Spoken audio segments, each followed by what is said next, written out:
First thing. All right. The second thing is I wrote a book about debate-centered instruction, but that's not how it started. The very first person I interviewed for my book was Mike, because I was living in Wichita then, and I saw an article about, it was in the Christian Science Monitor, about how debate was a really big deal in Kansas.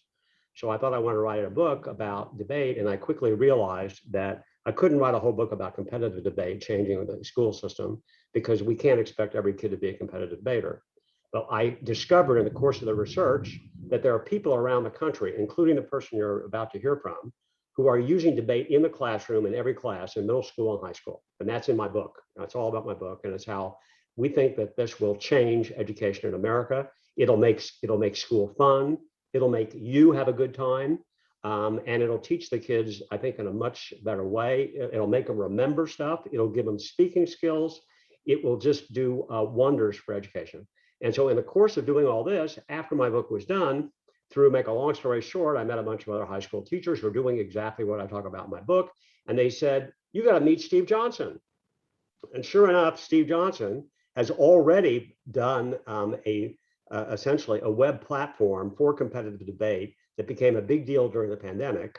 And while the pandemic was brewing, he had another great idea, which is, why can't we have a website that enables teachers to use debate-centered instruction in any class, in any subject? And so that's what he has built, and he's going to show it to you tonight. And I'm going to tell you, it's going to, in my view, once this gets spread, this is going to be the biggest thing that ever happened in education. All right, off to you, Steve. And now I've set you up really, really big. You can't disappoint these people. I know. I simultaneously want you to begin every presentation I'm ever going to make and just dread the introductions that you do for me. You set the bar way too high, and I inevitably disappoint. So, okay. Despite that, I appreciate the kind words, Bob. It's been great getting the chance to know you and to share your enthusiasm for debating. A little bit of background on me, and that'll kind of set the stage for what it is I'm going to tell you about tonight. So I grew up in a very small town in South Dakota on a farm about 10 miles from the nearest town, as a matter of fact. And that town had about 450 people in it. My graduating class had 10 people in it in South Dakota. And I had no idea what debate was by the time I ended up in college. Matter of fact, I went to college not because I was interested in continuing learning, but because my cousin had gone to a college, and he and I used to have a really good time on weekends together at the gravel pits with a keg of beer. And I thought, well, if we had fun there, we're going to have a really good time once we get to Morehead State University. And I did. My first year effectively spent my time in majoring in recreational chemistry and had the grades to prove it. And was about to drop out and had a job lined up at home, thought this college stuff isn't for me. And my mom, bless her heart, convinced me that I should go back for one more semester. Which I did, and had the good fortune to stumble backwards into a public speaking class.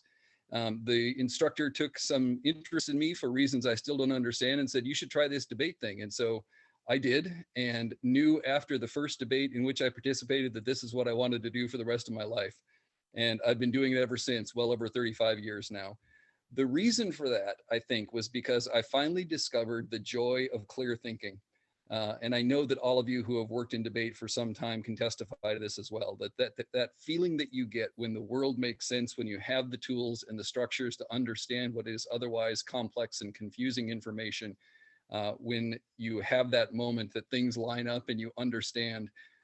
So much of that is the product of what I learned in debate, and it has effectively served as the intellectual foundation for my entire life. So fast forward about 25 years into my career, and I found myself increasingly interested in working with novice students, people who had never done debate before. I was certainly interested in continuing to coach competitive debating, was the director of debate at the University of Alaska at that point, and had a pretty successful competitive team, but got a lot more interested in working with young people who had never experienced debate, trying, I guess, from perhaps some sense of nostalgia, to recreate that experience that I had when I first discovered what it felt like to think clearly. And so I increasingly turned my attention to working with young students, particularly middle schoolers and early high school students, and was thinking about debate beyond just a co-curricular competitive after-school program, and encouraging teachers to put it into their classrooms. What I discovered, I should say what became clear, because it wasn't waiting there to be discovered, it had long been known to me, but what became increasingly clear as I was teaching is I was teaching teachers and teaching students who weren't necessarily interested in competitive debating, is that it takes a long time to get to that aha moment, that moment where what's going on in a debate starts to make sense. And we've got a lot of names for this. We call it round vision, we call it a sense of perspective, we call it understanding the structure of debate, but whatever it is, and I see heads nodding, so I know that I'm not alone in this. Whatever it is, we generally know that in order for students to debate well, they have to have a certain number of rounds under their belt so they can understand what is supposed to be happening in the debate. And this is actually kind of ironic because a lot of the people that I study and read and really appreciate as scholars take the position, and it's one I subscribe to myself, that we don't necessarily need to be taught how to argue. We know how to argue. We've been practicing. Human beings communicate and think in argument almost exclusively. And we communicate in argument and engage in the process of making arguments regularly. Generally, students know how to argue. Now, that doesn't mean we can't improve their ability to argue. Certainly we can. But what they tend to lack is an understanding of how to engage in effective argumentation. That is the productive exchange of arguments with others, such that the experience is both satisfying to everyone involved and revelatory, that they get something out of that exchange. It reveals something to them that they otherwise wouldn't have understood.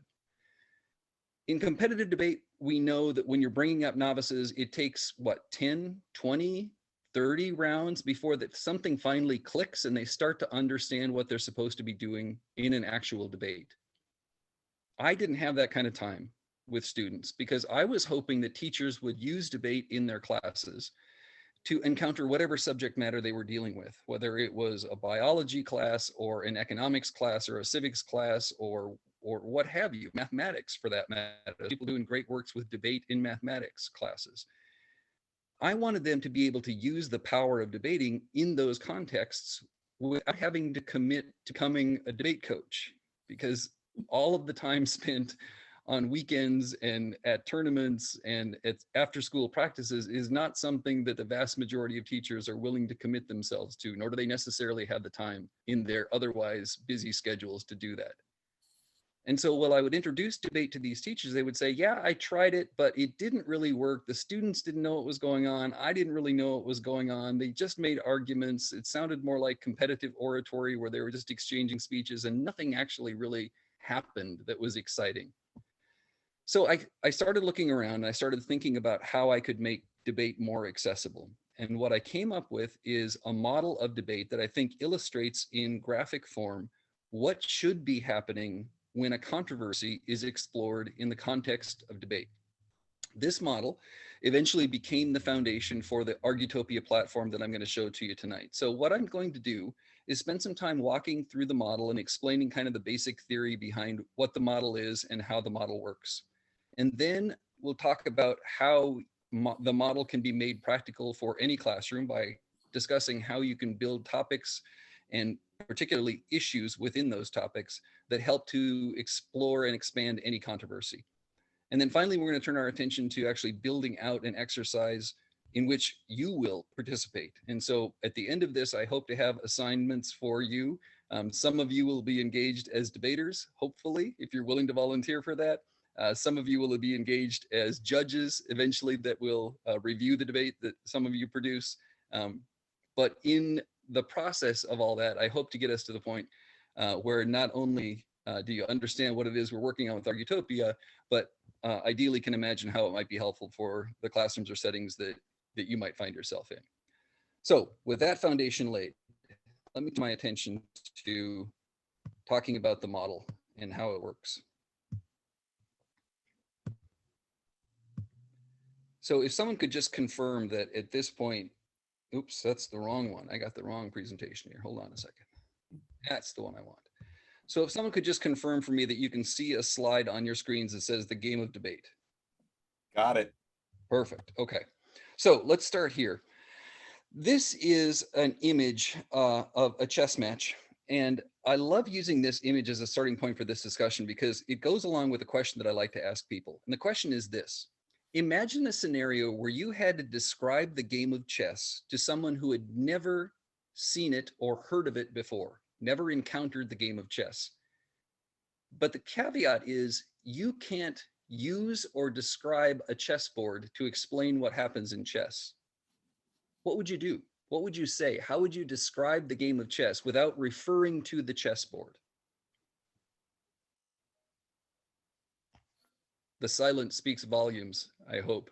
It's almost impossible to imagine how you would do that, right? I mean, the board on the chess as part of the chess game is fundamental to what it is that you're supposed to be doing, which is why this picture is so notable. This is a picture of Paul Morphy, who was a famous chess player in the 1800s in France. And this image depicts a real notable occasion where Paul Morphy took on 8 opponents in a round of what's called blind chess. Blind chess is a chess exercise where master players compete in a game of chess without looking at the board. So they hold all of the pieces and all of the potential moves, as well as their opponent's moves, in their mind, and engage in the game of chess by just talking about what moves they would do, keeping this vision of the chessboard in their mind. This is a particularly notable example of an exceptional exercise in blind chess, because Morphy was taking on 8 opponents simultaneously. So he's playing 8 games of chess simultaneously, all blind, not looking at the boards. His opponents are all around there looking at their boards, but he doesn't get to see what the boards look like. Perhaps the reason it's so notable is because of those 8 games, Morphy won 6 and drew 2. He didn't lose a single one of them. A pretty impressive accomplishment that speaks to his proficiency as a chess player.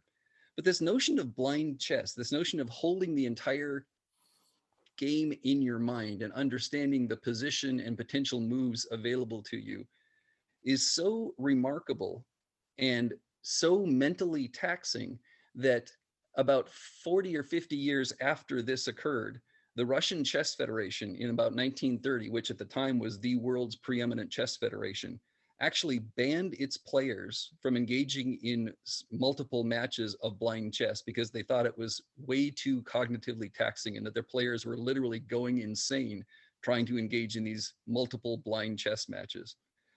I give you this because all of this kind of lays a foundation for what we're expecting novices to do.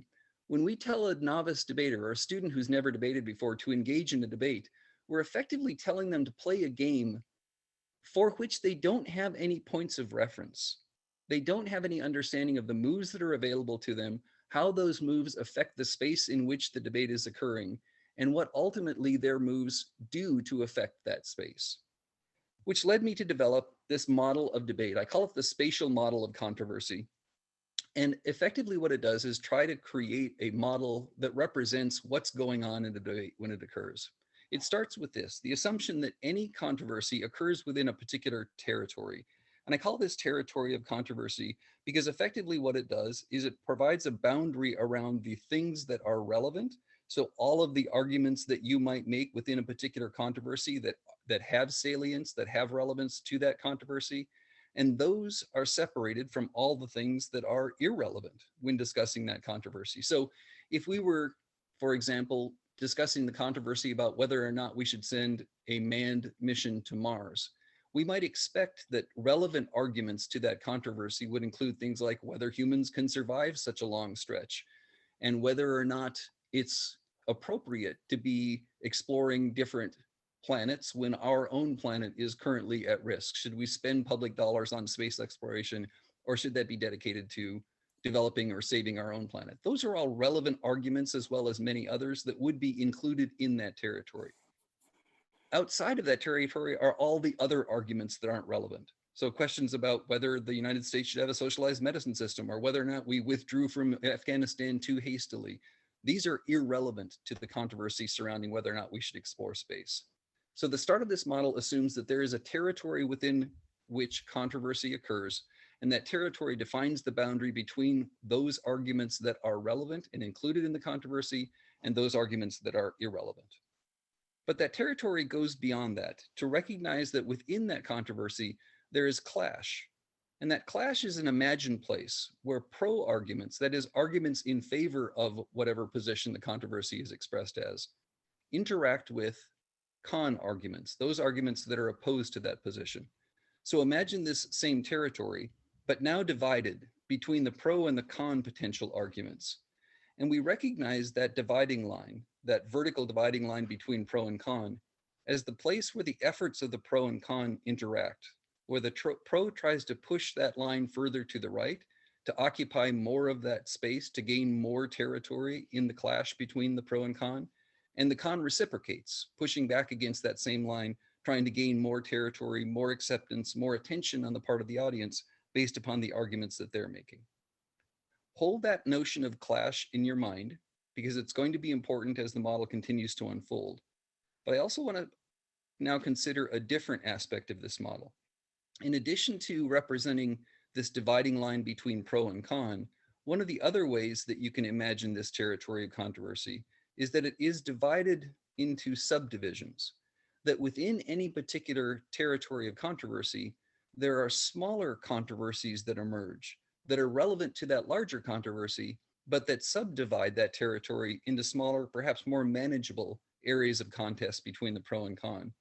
So it starts with this broad, generic territory, but as issues emerge, those issues subdivide that territory into smaller points of focus between pro and con. So if, for example, we were debating or having a controversy about whether or not tobacco products should be banned, we might see issues emerge like whether tobacco poses a public health risk, or whether a ban on tobacco products would cause economic hardship, or whether a ban would violate tobacco users' rights. Effectively, what those issues do is they carve out more specific areas of focus within the broader territory of the controversy that illustrate the struggle between pro and con, or the effort between pro and con, to occupy more space in that territory as the controversy is unfolding, as the pro makes arguments and the con makes arguments. But there's a third dimension to this model that is represented by the movement that occurs. So there are two axes that are potentially active in this model. The horizontal axis is what I call the axis of preference, that represents whether the pro or the con has gained the audience's preference based upon the arguments that they've made, which is just a more complex way of saying whether the pro or con is winning within each of these issues, within each of these sub-territories. So we might imagine that as a debate unfolds, or as a controversy matures and the audience to that controversy hears the arguments exchanged by the pro and con, that those allocations of space within each of those issues might shift and change based upon the preference of the audience. In that first issue, the line is moved further to the right, representing that the pro is prevailing there. The audience prefers the pro's arguments there. In the second issue, the audience obviously prefers the con arguments more clearly. That's the axis of preference, and recognizes that there is adjustment or allocation that can be made based upon the arguments exchanged between the pro and the con. But there's also the horizontal, or the vertical axis, and I call that the axis of significance, because this axis represents the importance of issues, or the significance of issues, again, in the perception of the audience and based upon the arguments made by either the pro or con. It is possible that some issues, in terms of the audience's decision about whether they like the pro or the con, or believe the pro or the con has won, some issues will increase in significance. And as those issues increase in significance, other issues recede in significance. And so in this case, obviously, the second issue has gotten to be a great deal more important in the audience's estimation. And that has caused the first and the third issues to recede in importance, suggesting they're not as significant when considered by the audience that is making that assessment. So again, if we're back to the basic model and we're considering what it might look like for a topic like tobacco products should be banned, we've got our three issues. Tobacco products, whether a tobacco product's use poses a public health risk, whether a ban would cause economic hardship, whether a ban would violate tobacco users' rights. But we also have the model illustrated with all of this potential represented by those arrows, that on the vertical axis, we've got the axis of preference that speaks to whether or not the pro or the con would be prevailing in each of those issues. And I said the vertical axis. On the horizontal axis, we have the axis of preference that suggests whether the pro or con would prevail within each of those issues. On the vertical axis of significance, we've got a question of whether or not the pro or the con would make their issue more or less compelling, more or less important in the mind of the audience. The reason I think this model is useful is because it provides a structure that helps both novice debaters as well as those who are relatively unfamiliar with how controversy unfolds and how argumentation operates. It helps them understand what options they have and where their attention should be directed. It scaffolds out the debate that's going to occur in a way that makes that debate more manageable, more accessible for them, and ultimately easier to follow along and track. Now, one of the things that I have to recognize, particularly for debate coaches, is that this model is very prescriptive. It imagines that you would provide this direction, this scaffolding, to a group of students before the debate begins. And that necessarily limits their creativity. In other words, if they wanted to make an argument that didn't somehow fit on this model, the model doesn't necessarily easily accommodate that. I recognize that. But the point I would make is that the utility of the model is not for those who understand what is happening in a debate. It's not for experienced, savvy, competitive debaters. The model has utility particularly for people who've never engaged in controversy in a constructive or structured way before. And I believe that if we can use this approach, and particularly if we can encourage teachers to use this approach in such a way that they imagine and provide scaffolding for their students so that their students can better unpack controversies, that this model would be useful at the beginning of a student's exploration of argumentation. But ideally, they would quickly move beyond it because they would have this foundation to build on. Part of what is necessary to understand how the model works, and part of the utility that the model has, is that it also allows you to explain what I call the basic moves in debating. This game metaphor that I use for debate is pretty prevalent. So I like the notion of talking about debating as a series of moves or available options to the debaters. I think there are 4 basic moves that exist in debate. The first is definitional argumentation. This is where debaters argue about what terms in the proposition mean. Defining key terms in the topic or the motion is an effective and essential part of engaging in constructive debate. And I'm not saying that every classroom debate should include a discussion of topicality, but I think it's worthwhile noting that if we don't agree on the terms of what it is we're debating about, then we probably aren't going to have a very productive debate. Consider, for example, the phrase socialized medicine. That's a phrase that has gained a great deal of cachet in popular discourse, but isn't a very precise precise bit of terminology that gives a great deal of insight into what it means. For example, some people claim that single-payer healthcare is socialized medicine, while other people claim that only medicine that is provided by a single entity, i.e. a government, can be considered socialized medicine. If the two sides debating about whether or not we should adopt a system of socialized medicine don't agree on what they're talking about, the boundaries of that controversy are not clear, and the debate is not going to be productive. So definitional argumentation, establishing and contesting the boundaries of controversy, is an important move in debate. That said, it's one of the moves that I think should be done away with for classroom debating.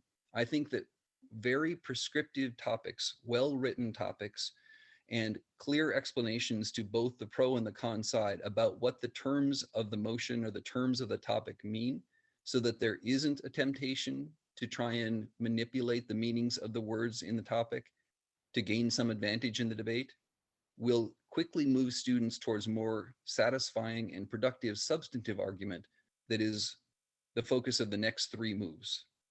So the second move, the second of the basic moves of debating, is constructive argumentation. And this is simply building arguments in support of a position. When you are writing a case, when you are developing positions to argue against what you expect the other side to say, you're fundamentally engaged in constructive argumentation. And particularly when you are building arguments for your side of the proposition, either proving the proposition true or attempting to prove the proposition false, and introducing those arguments into the debate, you're engaged in constructive argumentation. The converse of that is deconstructive argumentation. That move that involves critiquing opposing arguments within the issues. So when you're engaged in deconstructive argumentation, you are addressing the shortcomings and the failures of your opponent's arguments, trying to weaken or diminish those arguments in the audience's eyes. This is what you might call refutation or rebuttal, depending upon which type of debate you hail from. But fundamentally, it is the heart of debate, that when you not only advance your own positions, but critique the positions advanced by your opponents, then fundamentally you're engaged in that deconstructive argumentation move, and you're finally getting to real debate at that point. Finally, there's comparative argumentation, which is the evaluation of the relative merits of competing positions. And this attends to the significance of issues. So this is where debaters might argue that the positions that they're winning are more important than the positions that the other side is winning. And this relates back to that model on the axis of significance, where debaters might make arguments about why one issue is more important in the audience's decision than the other issues that might emerge. So in terms of correlating the game board, what I call the game board of debate, which is that fundamental visual model that we talked about earlier, and the argumentative moves that exist, I always imagine those arguments or those moves existing in a hierarchy, or at the base or foundation of any effort is the definitional arguments to clarify terms and come to at least some agreement on what those terms mean, followed by constructive argumentation, where you're building positions and advancing new arguments, introducing them into the debate, followed by deconstructive argumentation, where you're considering and critiquing the positions that your opponents have introduced into the debate, and finally culminating in comparative argumentation, where once both sides have done the most they can to improve their position and to compromise their opponent's position, they're left with comparing what remains of either side's positions. Each of those moves then correlates with the game board in some pretty predictable and hopefully intuitive ways. Definitional argumentation has to do with demarcation, that is, drawing the boundaries around the controversy, about what the controversy means and what it is we're debating about. Constructive and deconstructive argumentation have to do with distribution of ground within the issues. So on that axis of preference, when we're engaged in constructive and deconstructive argumentation, the effort is for students to move those lines to the left or the right within each of those issues, trying to prove one side true and gain territory as a consequence of proving that side true. And finally, comparative argumentation relates to the process of displacement. Whereas one issue gains in significance, the other issues recede in significance and become less important, less meaningful in the audience's or the judge's mind.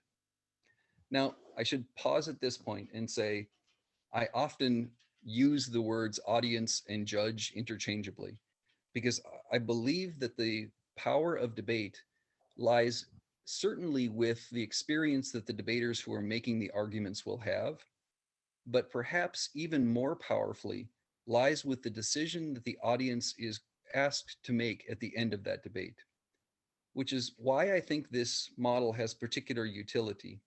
So if you imagine, for example, at the beginning of a debate, this is the same slide I showed you earlier, where we have this scaffolded controversy with a clear topic, 3 issues that the debaters are expected to explore, both from the pro and con perspective, and direction that they are also to attend to the significance of those issues relative to other issues in the debate.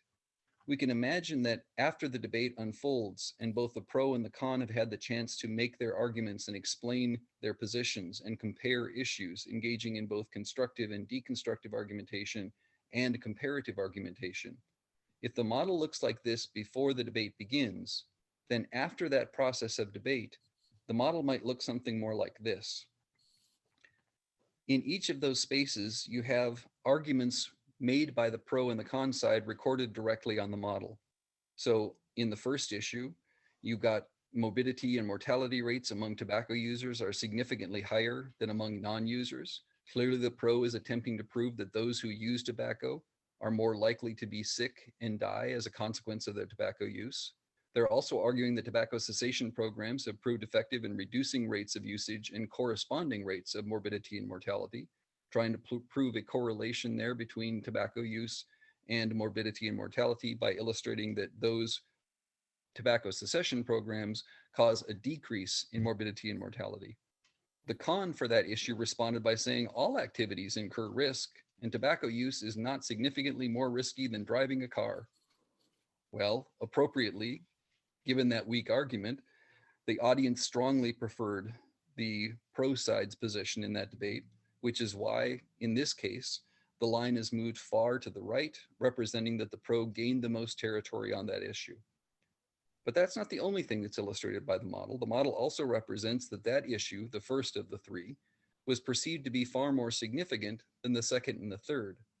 The story of this debate is told by that model, because what effectively occurred was not only did the pro side convince the audience that tobacco use poses a significant public health risk, but they also convinced the audience that that public health risk was far more important than whatever economic hardship or violation of tobacco users' rights might occur as a result of the ban being put into place. The model illustrates the process by which the audience arrives at their decision. And my contention, what I fundamentally believe, is that that process of contemplating those arguments, particularly when scaffolded by the model, provides the students with an opportunity to engage in metacognition that is perhaps even more powerful than standing up and making arguments as a debater. That process of working through how arguments compare to one another and which of the arguments should be perceived as most significant, and more importantly, why those arguments should be more significant or more preferred. Coming to those conclusions and even talking about those conclusions with other potential judges is a really powerful exercise that I think only leverages the utility of debate in classrooms. So when I talk about why the model has utility, I think it has utility in three phases. Before the debate, it has utility to blueprint the audience's, or excuse me, the debater's preparation. That now debaters know that they don't have to just go away, come back a week later and have a case prepared.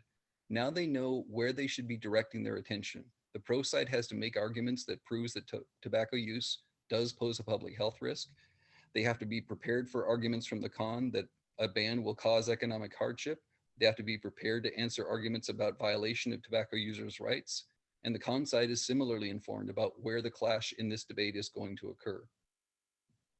During the debate, the model is useful because it scaffolds the audience's attention. The audience knows what they should be paying attention to before the debate even begins using this model. The audience knows what they're going to hear arguments about. They know the questions that are going to be used to unpack the controversy, and they know what they can expect to hear from the debaters. And so their attention during the debate is much more focused rather than struggling to understand what is occurring in the exchange between the pro and the con side. And finally, after the debate, I think the model has utility in illustrating the audience's decision and particularly in assisting deliberation. So competitively, I come from a format of debate that uses judging panels that after a debate retire to a deliberation room and have a long discussion about who they think won the debate. So the judges are encouraged to influence one another in terms of who they think won or lost the debate.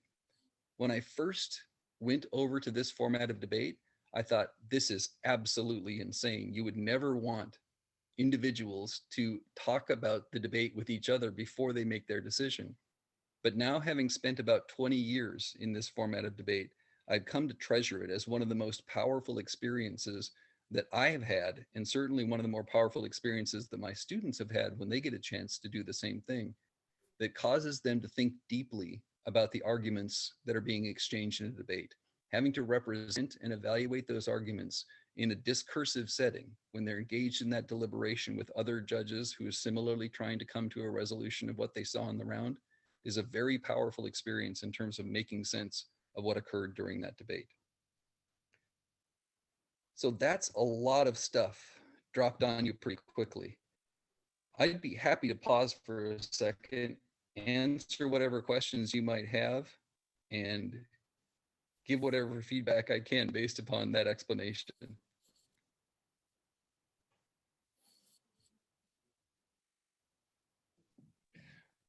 Steve, you know me, so I'm going to be the person that jumps in here because I've had a lot of Please time to go. think about this, but I'm really excited for this because I think often a lot of people think of policy debate and how we could use as policy debate coaches, but I'm thinking of this as just being a cool way to introduce like novices to impact debates in their first year of debate. Like take climate change and be able to break it into smaller components. Take, simple issues that we talk about with kids every year and that we want to introduce novices to in a policy debate. But then I started thinking about like, wow, in student Congress, like we use similar legislation year after year that has similar issues. This could be a great template to create like the debates for kids in this form of activity. And that's not unique to just debate, but you could be in any class. So I'm starting to visualize the utility beyond just that policy debate world that I'm used to playing in, but how I could use it on a daily basis. And I think that's really cool.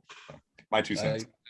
I appreciate that. And I would say too, Mike, you've already known about this model for a long time. The policy stock issues are issues that function in the model exactly as these invented issues that I was using as the example in the smoking debate. They're just different framing of the issues and a different approach, but they are issues. I think the piece with judges having to collaborate and thinking about it in the role of students who are going to have to now defend and try to convince the other judges to their point of view.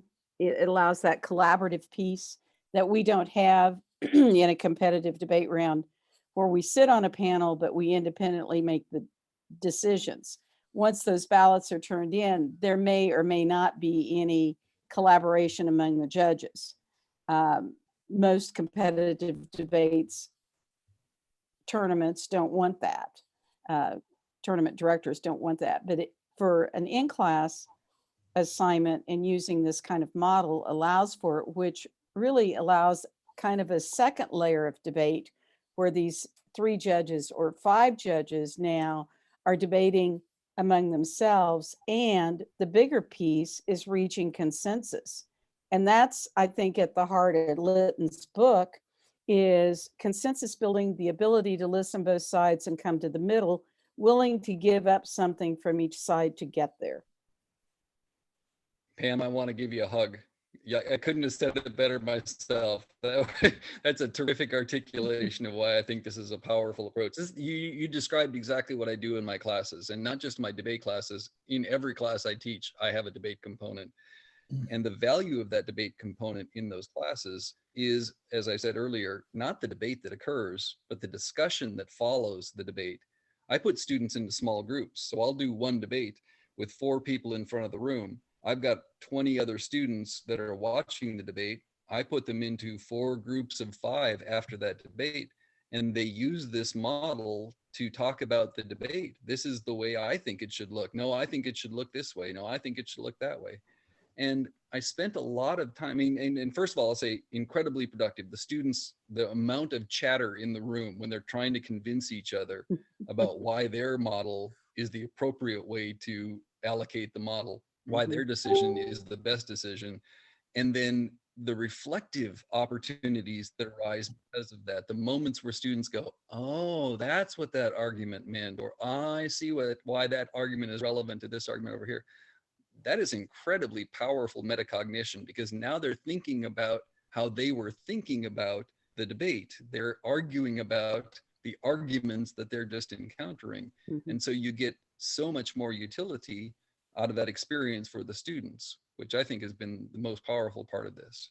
Now, the problem that I always had in this approach was that I used to make students draw this stuff, right? I'd give them a piece of paper. They'd have to draw this stuff out. And obviously, that's a terrible way to do it because it's not dynamic. It's not something the students can adjust. So what we built in Argutopia, so this is what the model looks like when we built it into Argutopia. So here's a totally different debate. Zoos should be abolished. We've identified these issues. Do animals have a right to freedom violated by their confinement? Do zoos contribute to or detract from the general welfare of animals? Can the benefits of exposing people to animals be obtained through other means? Now, there are no arguments entered in here yet. I could, if I was listening to a debate, I could easily enter the arguments in by putting the claim and the reasoning and evidence, recording each of the arguments as I'm watching the debate. But the cool part of the model, of course, is that it's all dynamic and adjustable. So now I can represent graphically on the screen what this looks like to me and how I'm allocating the model based upon the preferences that I have for pro or con arguments and based upon which of the issues I think are most significant. And of course, we've got the little win and loss record up here that shows you what percentage of allocation and therefore which side won or lost. Not only does the model do this, not only does Argutopia do this, but it also automatically groups students into deliberation groups so they can share a model. So as I'm adjusting my model and illustrating for them what I think it should look like, somebody else can simultaneously say, no, that's not right. I think the model should look like this instead. And that dynamic process and allowing them to illustrate what they want to explain and illustrate what their preferences and perceptions of significance are is a really powerful effort.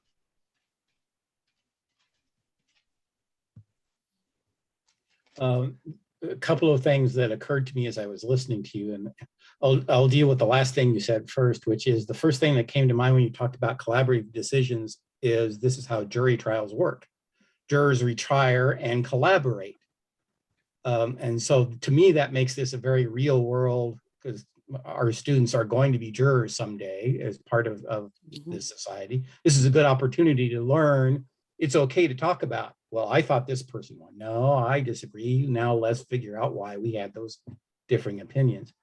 And the model I really like because it kind of visualizes a discussion that I often had with my debaters that I didn't, and I wish I had been as ingenious as you are at creating that visualization about why you don't have to win every argument.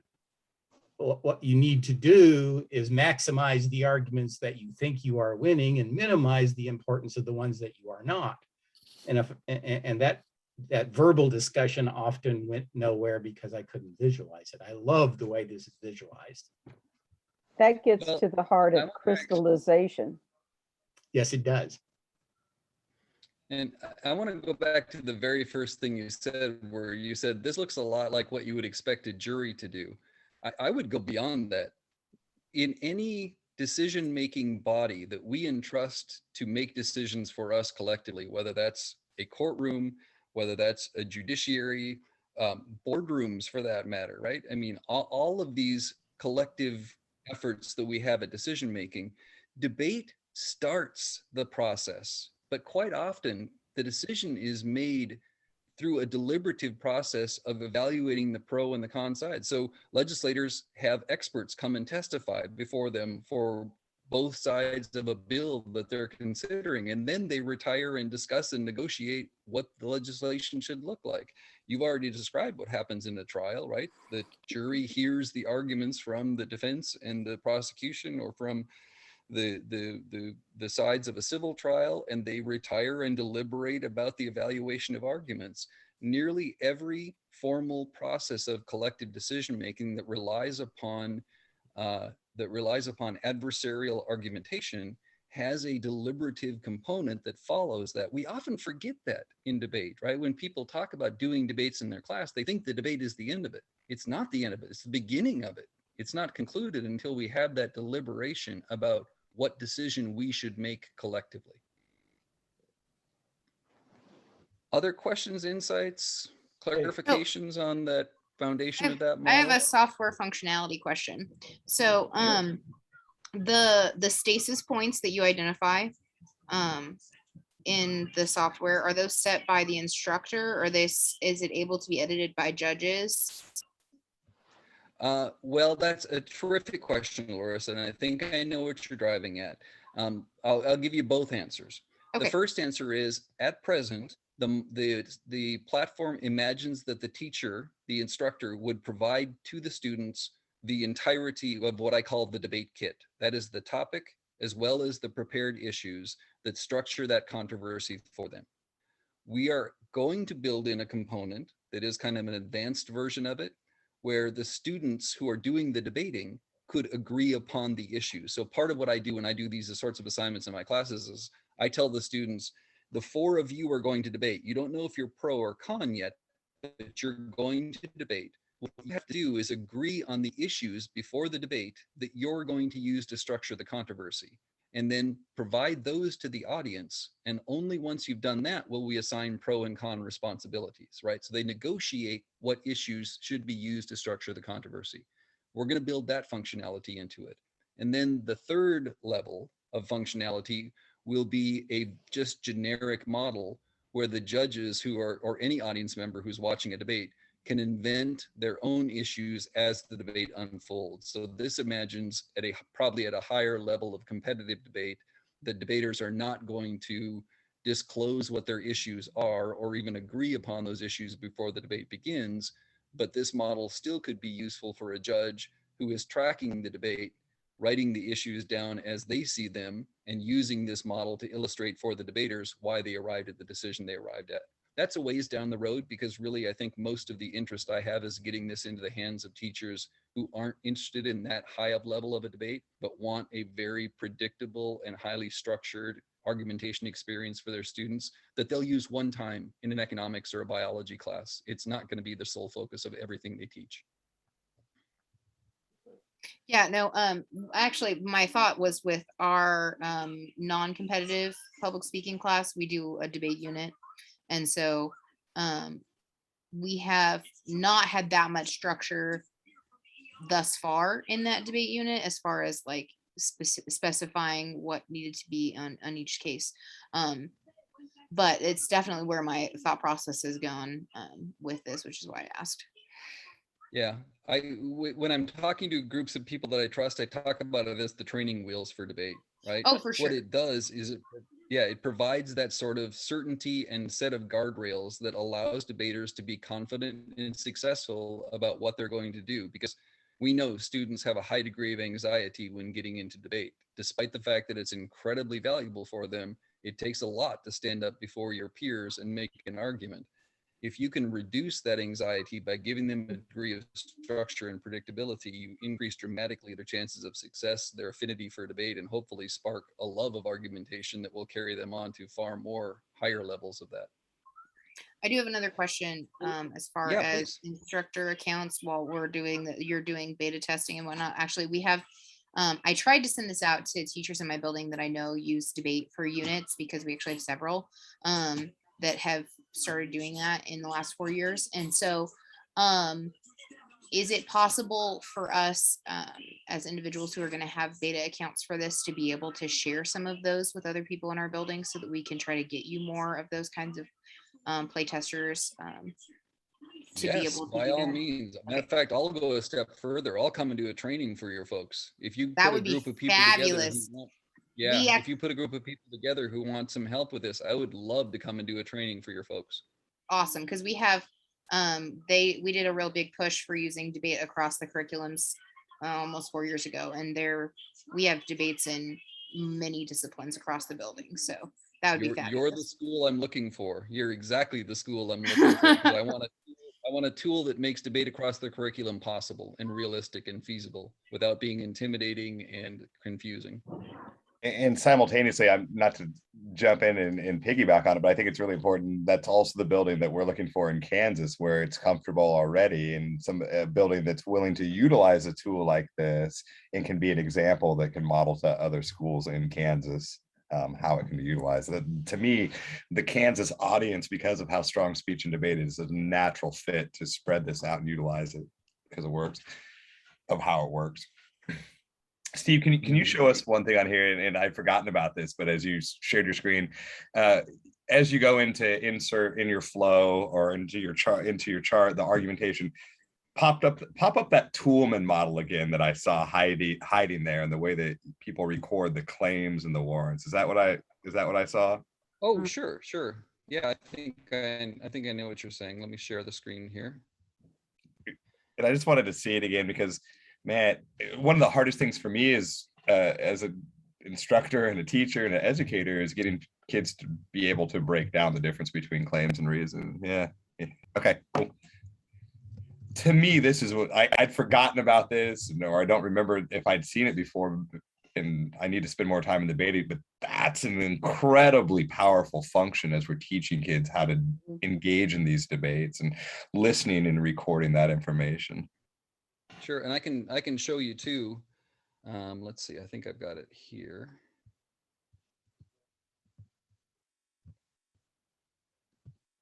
So here's a more filled out model. It hasn't been allocated yet in terms of adjusting the space, but it's got a whole bunch of these different arguments available on here. And from this perspective, the teacher can pull up all of these arguments and take a look at all of the claims and the evidence and reasoning. Now, obviously, this is just blank or null text that's in here, but you can imagine this populated with a whole bunch of really good information about what makes the argument work. So yeah, that's part of my expectation, is that the model serves as an organizing structure for the arguments, which requires you to be able to record them on that structure as well. Okay, so now I'm thinking like, cool, we're working as a class to learn the climate change debate, and we can engage in this. And then during the reflection, we get to discuss this, and everybody gets to look at all of the ideas. And you could have different groups present, and then you can get multiple perspectives from different groups. Like, this is just a really cool way to bring that information together. I think so. And I think that's a perfect transition. You were talking about the climate change debate. Let's talk about how you design debates, and more specifically, how you write effective topics and issues, because that really is the heart of the model. While the graphic part of it is interesting, it's really about phrasing good topics and writing good issues. So the utility, of course, of these topics and issue set, what I call debate kits, are that they scaffold debates. They provide students with that guidance on where to focus their attention during the debate. This is useful for debaters to anticipate and prepare arguments, for audiences to follow, and for judges to evaluate. I make the point that this is not just about debate, right? The consideration of any controversy that employs argumentation, which is by definition what a controversy is, can benefit from such scaffolding. It's not just in debate that this has utility. The model works if you're having a group discussion. The model works if you're having a class-wide discussion, right? The model works if you're having a town hall meeting. All of that controversy can be better understood if it's structured clearly. And it's important to understand too that there's no one correct framing or phrasing of a topic, and no one correct set of issues for any topic, which is why, you know, if you give me the topic, we should ban cigarette sales, I'm going to come up with 3 issues that might be different than the issues that you as an instructor come up with. As long as those issues get at arguments and areas for argument that are salient and relevant and meaningful, then they're useful. They have utility. Not all the issues have to cover every possible argument to have utility in the model.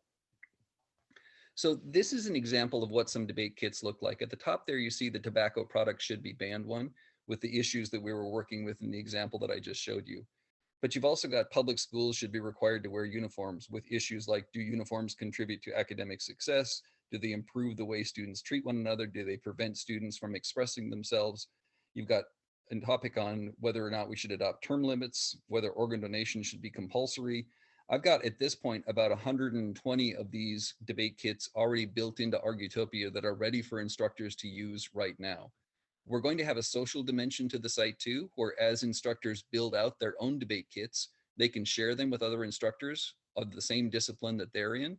And so increasingly, Argutopia as a platform will have utility for teachers far beyond just those who have debate experience, but anybody would be able to come. A biology teacher who's never seen a debate before would be able to come, find a set of debate kits on biology topics and choose the one that works for them. But at this point, I want to talk a little bit about writing effective topics, because I'm going to ask you to do that in just a couple of seconds. So well-written topics, that is the proposition that frames the controversy for debate, should be controversial, obviously. They should focus on an area of legitimate dispute, and ideally should have a clear and binary focus. Something is either true or false, right or wrong. They should be simple, expressed in such a way that is appropriately scoped for the debate, but that expresses a single point of dispute as a binary proposition. And finally, they should be balanced. The proposition should be phrased in a way that presents fair opportunities for both the pro and the con side to make their arguments in such a way that they could conceivably convince an audience. So here's an example of a pretty well-written topic. Alaska should ban the sale of tobacco products. Straightforward, controversial, simple, effective at distributing the ground between pro and con. There's arguments you could make for or against this topic. It tends to work pretty well. But some less effective examples of that topic. Alaska should promote public health. The problem with that, of course, is that it's not controversial. I mean, there is no opposition to the idea that a state government should function to promote public health for its residents. There is no con side to that, and the absence of controversiality means the debate is not going to work very well. Another example of a less effective topic. Alaska should ban the production, distribution, sale, and consumption of all products that include any form of nicotine or other dangerous substances that cause significant public health risk. In addition to just being way too damn long, it's too broadly phrased to be manageable in a debate. Any substance that may cause a significant public health risk could include nearly anything in terms of what could be considered there. Debaters are going to be frustrated because the topic is too broad and not simply expressed. Finally, Alaska should ban the sale of deadly tobacco products that cause the deaths of millions of innocent people every year around the world. Obviously, you've got a poorly balanced phrasing of that topic. The topic, by the language it uses, expresses a preference for the pro side and doesn't present a fair opportunity for the con to represent its side of the position. So writing good topics attends to those three priorities: controversial, simple, and balanced. A good topic should be something that starts the debate fairly for both sides. But in addition to a topic, every topic has contained within it subtopics or sub-propositions, sub-points of clash where the pro and con can disagree. So it's worth asking where those issues come from. If you're a debate coach, you know that issues emerge organically in the round as the result of arguments made. So why does an issue emerge about whether or not the disadvantages of a particular policy proposal outweigh the solvency accomplishments of that policy proposal? Because those are arguments that the debaters have made in the round. And the issue arises because when an argument is made in the context of debate, there's the expectation that the other side will meet and engage that argument. Thus, the issue naturally emerges. However, in classrooms with unskilled debaters who are not experienced in identifying and articulating those issues on the fly and as they emerge in the round, it's much better to designate those points of clash for them, to give them direction about what it is they should be doing. So in terms of where do arguments come from, we know they come from where do issues come from? We know they come from the arguments that could be made. But the question then becomes, how do you convert an argument into an issue? Well, it's really just as simple as changing it from a declarative claim to an interrogative question. So consider this topic. We're going to have a debate about whether juror selection should be subject to diversity quotas. The jury should be comprised of made up of a group of people whose diversity reflects the community perhaps from which they come. One argument might be that a person's ethnicity, gender, or sexuality has nothing to do with right or wrong. You can imagine an argument in a debate about juror selection that would sound something like this. Well, converted to I'm going to give you the three examples first, then I'll show you what the issues would be. Another argument would be something like, we're all citizens of the United States. Our identity should not be relevant to determining guilt or innocence of fellow citizens. And you might expect an argument something like, a jury composed of people with a variety of perspectives can more accurately assess the facts of a case. To convert those argumentative statements, those claims, into issues requires only that you phrase them as questions. So for number one, about ethnicity, gender, and sexuality and right or wrong, you could say, are immutable characteristics relevant to a person's subjective understanding of justice? For the questions of whether or not identity is relevant to determining guilt or innocence, you might phrase an issue that says, will selecting jurors on the basis of ethnic and gender diversity create a more authentic jury of peers? And for the question of whether or not diversity on a jury and the variety of perspectives that diversity brings can make that jury better equipped to assess the facts of the case, you could ask a question like, is a diverse jury more likely to produce justice? Those could be three issues structured for a debate that explore that question of whether juror selection should be subject to diversity quotas.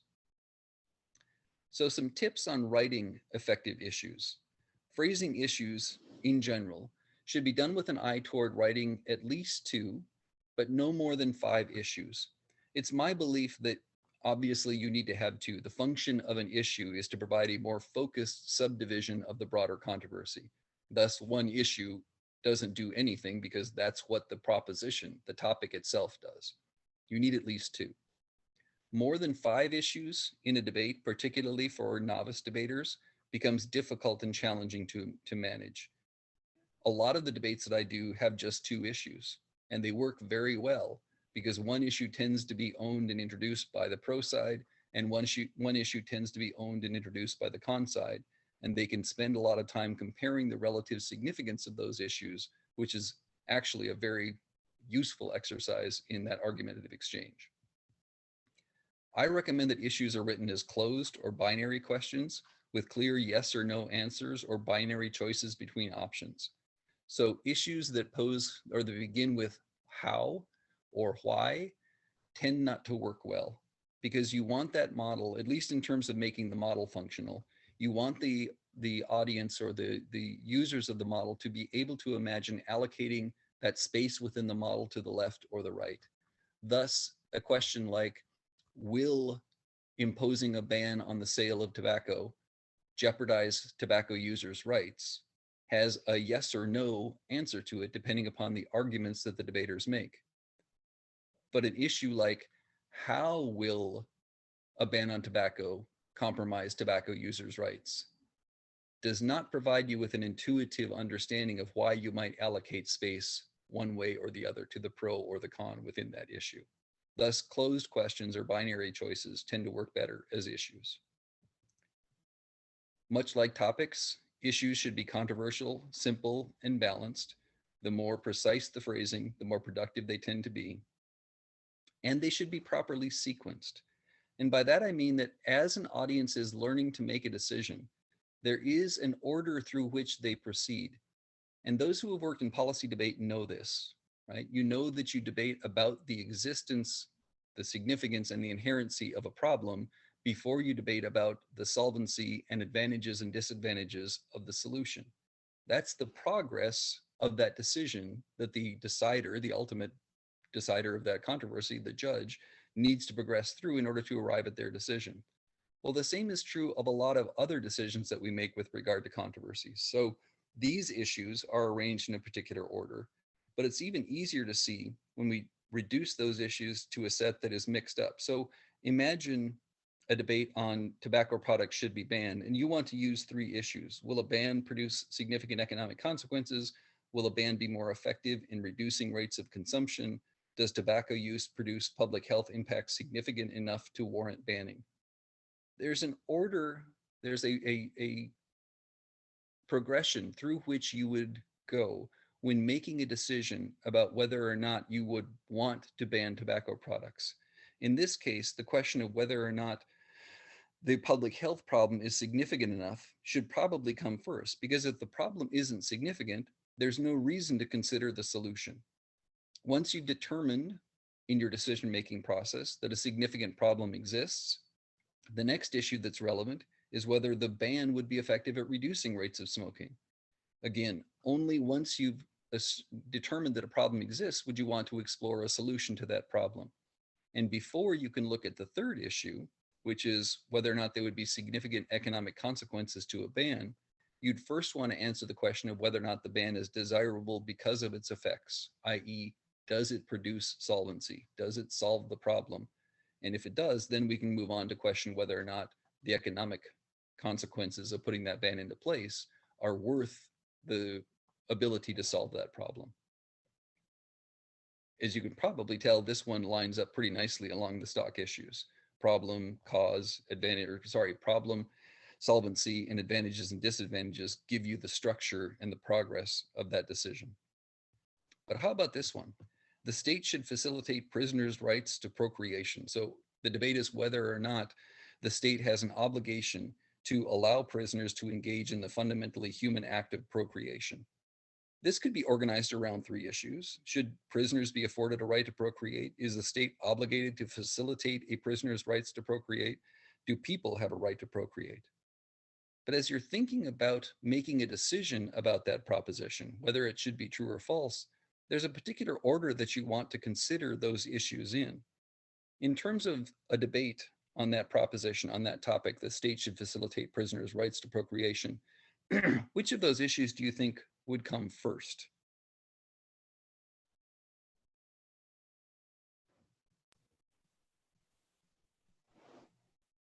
I think 3 is first.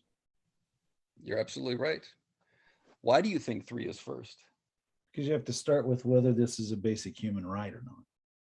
Yeah, it makes sense, right? Before you would contemplate any of the other issues about whether prisoners should be afforded a right to procreate or whether the state is obligated to facilitate that right to procreate, we have to ask ourselves, is there such a thing as a right to procreate?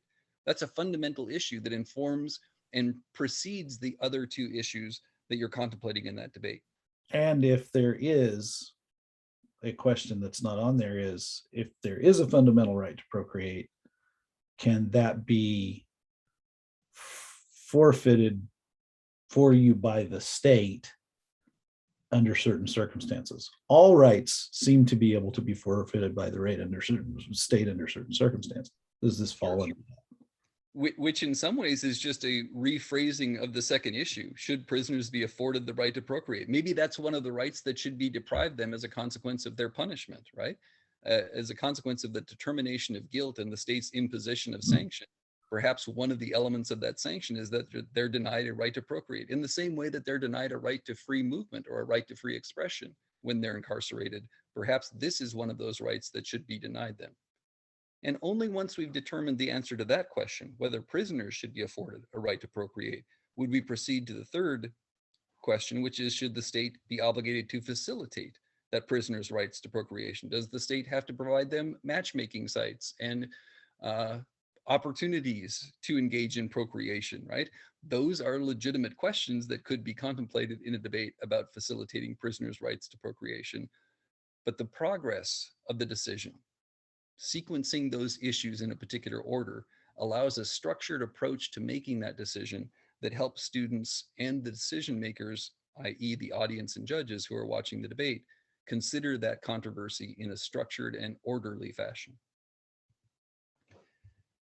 Questions about writing topics and writing issues?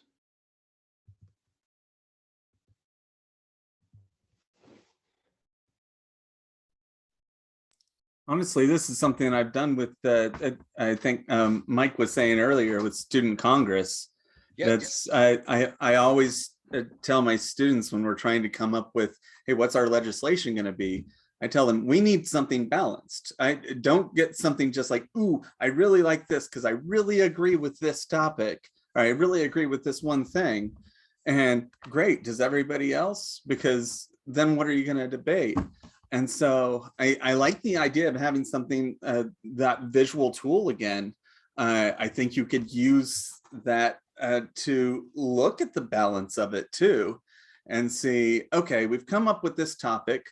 Let's go ahead and play it out. Let's go ahead and put all our arguments in for both sides and decide on what the significance is and all of that. And let's see what the percentages are and really aim for a 50-50 balance to determine, hey, this is a good Student Congress question. This is a good one for legislation.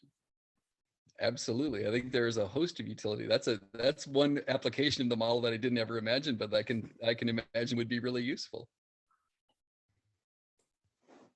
Other questions Just about for clarification, when you're talking about sequencing like that, are you saying that's part of the process of writing the topic and the controversy ahead of time?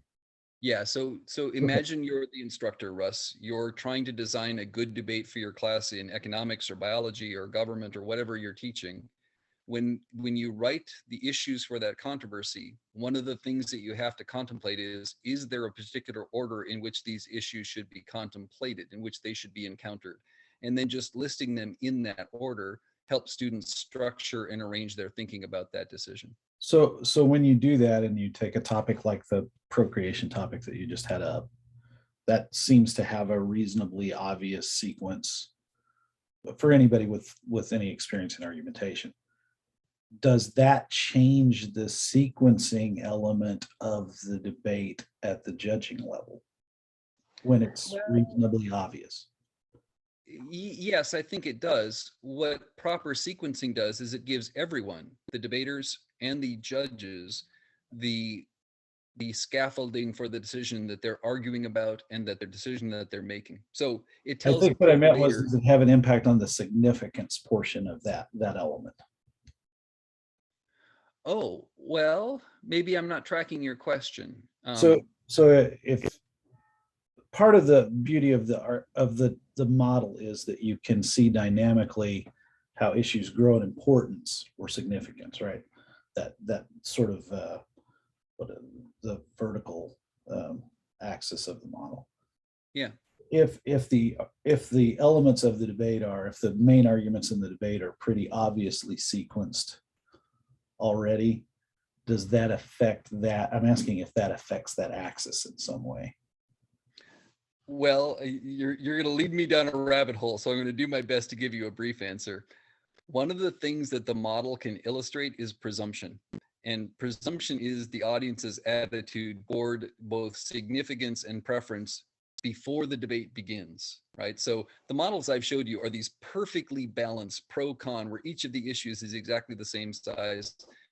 That's not how people's attitudes work, right? If we're reflecting a person's attitude about these issues before the debate begins, it probably wouldn't look perfectly balanced like that. They would already have preference for one side or the other in each of the issues, and probably have preference for one issue above other issues in terms of significance. So it could reflect that. Does the sequencing predispose them to think one issue is more significant than the others? That's interesting. I'd have to think about that. I'm not sure that it does, but at the same time, it might imply that unless this first important issue is dealt with, the other issues are insignificant. That's a really interesting question. I think that's the question. What you just said, the way you articulated that is the question I was trying to ask. Yeah, I see what you're saying now. It's a very interesting question. Well, when you first were showing that model too, I was thinking about, because this is something that's on my schedule for going over with my debate students coming up pretty soon, is judging paradigms, and just discussing, hey, why does this individual judge prefer this versus that? And perhaps that's a way that I could set up beforehand kind of a visual for them about the different judging paradigms. Say, okay, here is your tabula rasa, and it's like that's a straight down the middle, perfectly balanced model. This person is starting with absolutely zero preferences for one or the other, and then, but maybe here's a policymaker, and so that's why the affirmative is starting out, the pro is starting out at an advantage because it's a policymaker or something along those lines. Yeah, I like that too. I think that it could certainly illustrate something like that as well. That makes a lot of sense. Yeah, I really like all these the visuals, like with the chess thing from the very beginning, being able to see it beforehand. I really like this. It makes a difference. It certainly makes a difference in how quickly students get to that point of comprehension where they know what they should be focusing on and what they should be paying attention to in a debate. That's what I found the model has utility for. Well, let's put some of this into practice. What I'd like to do now is to break you into small groups and have you work on developing a set of issues for a topic. So I previewed in that document that I circulated out to folks before the debate or before this workshop began that we were going to do a debate on traditional grading.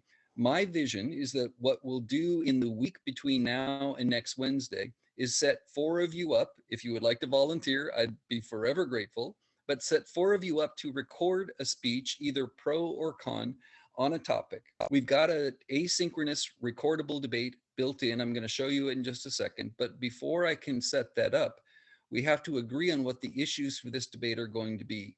And so what I would like to suggest is that we use that traditional grading topic and that we imagine a debate that is focused on the topic traditional grading should be abandoned. Now, there are lots of different ways we could write that topic, but just because we're going to try and get through things a little more quickly tonight, I'm going to ask you to tolerate that wording of the topic for a moment and imagine that we're building issues around this topic. What I'd like to do now is to break you into groups, share out this link to this document with you, and have each group come up with a set of proposed issues that could work for structuring this debate. What we'll do then is come back together, decide upon either one set or a combination of issues from the different sets to come up with a set of issues for our debate, and then we'll go back into Argutopia. I'll build out that debate. I'll make assignments for speaking roles and allocations for judges, and we'll get that debate together that can be done between now and next Wednesday. How's that sound? good. The overwhelming enthusiasm has really got me excited. So let me do this first. Let me share It is with a you. Wednesday night, Steve. It is a Wednesday night. I know. I'm doing my best to make I was things gonna interesting. say, it's I almost my understand it's still bedtime. a Wednesday night. So let me do this. Let me share this with you first. And Mike, if you could, wait, is chat not available on here? There's chat, sorry. Mike, if you could put people into 3 groups, if you could just open 3 breakout rooms and randomly assign people. This is I put the link to the document. You'll want to open that before you go to your breakout rooms. What I would like you to do is to work with people in your breakout rooms to try to come up with a set of issues. We're going to take about 10 minutes to do this, which brings right to about 5:30. I'll kind of visit each of the different breakout rooms to see how people are doing and answer any questions that you might have. But ideally, we come back together in about 10 minutes with some issues that we could talk about, compare, and then get onto that process of setting up the debate on Argutopia. Sound good? All right. So Mike, if you've got those breakout rooms, you go ahead and hit open. And go ahead and join your breakout room and get to work, and I'll come around and visit.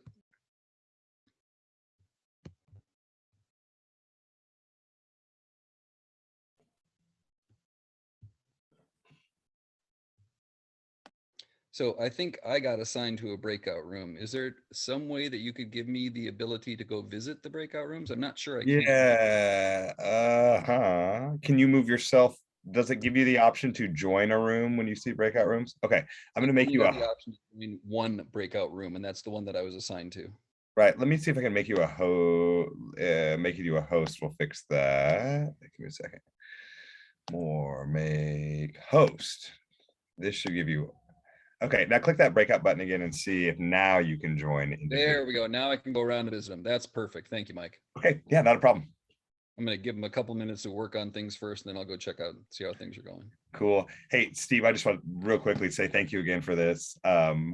I hope that this group will be able to give you the type of feedback you want. You got some great educators, and I'm getting messages from these people that they are excited, and that is the feedback. So I just wanted to tell you that while you're talking, they may be quiet, but I'm getting this is going to be great. I like this. This is cool. Little heads up, you're going to get questions about pricing and how you're going to approach that. Those are the ones that are coming, and I think it's simply more these people want to be like, if we're gonna go and approach this, we need to make sure it's something that is within the reach of our school, and how can we create some synergy. So yeah, well, that's a question to which there's an easy answer, which is we don't know.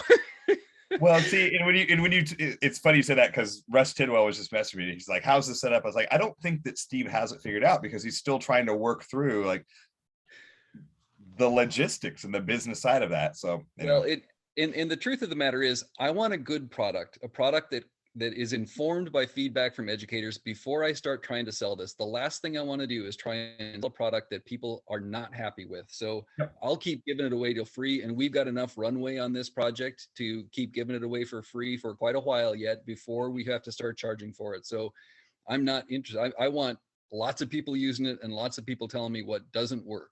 Well, and just to add to your list of things that I'd like to talk to you more about after tonight, is I would like to see how Astra can take, and I think what I'd like to do is build some debate packs for first year coaches. Yes. They deal with core issues in debate so that you have tools coming in that first year, because we know it's going to be the same issues every year. So let's just put that together, packages it. And what I'm thinking about Astra doing is like, we'll put a team together to start writing that type of curriculum and try to work with you to get this available for coaches to create another audience for you. So I'm excited, Steve. I really appreciate all the work you're doing.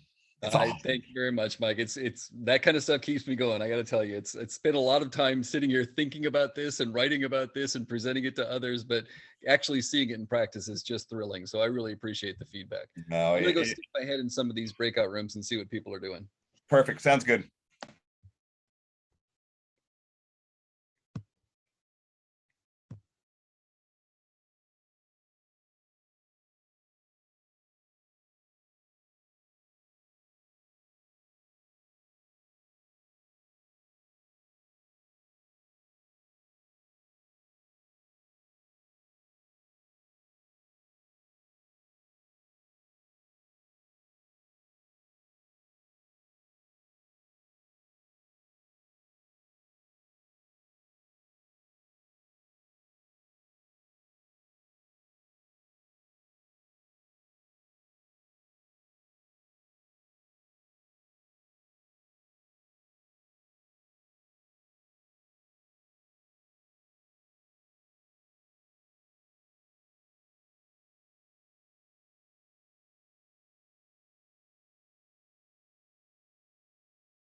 Welcome back, folks. They've got a minute countdown on closing the other breakout room, so the rest of the people should be joining us back here soon.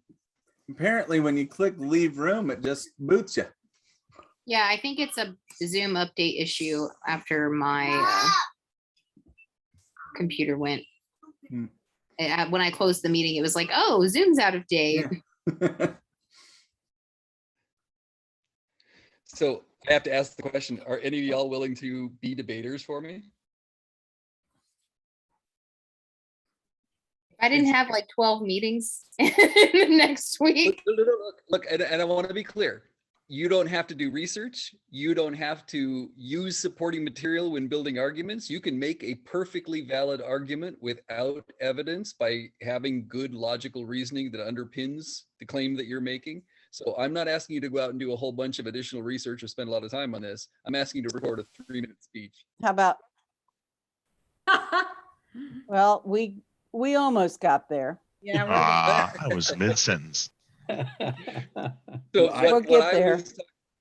Welcome back, first of all. What I was talking about with some of the folks who came back a little bit early was who would be willing to volunteer to be a debater. What I'd like to do is put up these issues actually in an assignment on Argutopia and have the week between now and next Wednesday spent with each of you recording one, say 3 or 4-minute speech, either pro or con, in a sequence that would produce a debate that everybody else could serve as judges for. But think about that. Think about whether you'd be willing to do that. And I was saying that I'm not trying to give you another assignment. You don't have to do a bunch of research. You can just argue from your own knowledge. Don't have to even use supporting material. If you want to just make arguments based upon logical reasoning, that's fine with me too. But think about that, because I'm going to ask you in just a few minutes if you're willing to be one of those. For now, let's take a look at the issues that you came up with and see which ones might work best for us. So let's see where we are here. So group 1 has, do traditional grades encourage learning? Do viable alternatives to traditional grading systems exist? Do traditional grading systems measure academic achievement? Do traditional grading systems have implicit bias? Ooh, there's a good one. Absolutely. Group number 2 had 6. That is an overachieving group. That's a lot of issue questions. Probably too many for a debate that we're going to do here, but some good ones. Reflecting student learning. This is an interesting one, right? Is there a grading model which better measures student achievement? This one is very similar to group 1's second issue. Do viable alternatives to grading, traditional grading systems exist? Look, I want to emphasize, and this is a great point to emphasize this. The controversy over traditional grading structures is broad. It's huge. It includes not only an interrogation of the functionality and feasibility of the current traditional grading structures, but a host of different potential alternatives, standards-based grading, holistic grading, you name it. There are as many out there as you can probably imagine. One of the concerns that I would have, given the motion that we have phrased, which again is traditional grading should be abandoned, of course, you have to contemplate that there would be something to replace it. And that's an important part of the debate. But if you want to have a more focused, narrow debate, you could just encounter the question of whether traditional grading structures are bad without having to further complicate the controversy by saying, and what should we replace it with? So you're thinking absolutely correctly. In order to have a whole interrogation of the question of traditional grading, you must contemplate alternatives. What I'm telling you is you can make debates smaller by having them focused on more specific topics, like whether traditional grading structure is bad, without having to complicate it even further by making the debate bigger by contemplating a number of alternatives. One of the topic phrasings that I thought about for this exercise was to say, is standards-based grading preferable to traditional grading? And that could be a legitimate topic. I decided to go with this one because I thought it might be a bit more narrow. All of that to say, issues that speak to viable alternatives or which other models might better measure student achievement will probably overcomplicate the debate and cause the debate to get too big because it's going to be less manageable in the context of the time that we have and what we're trying to accomplish. So if group 2 was the expansive approach, group 3 was the economical approach. They came up with 2 issues. Is the current system meeting the needs of students? Sorry, my dog is weighing in. Does traditional grading accurately assess mastery of standards? Those are perfectly functional as well. My question for all of you is, which of these do you want in our debate?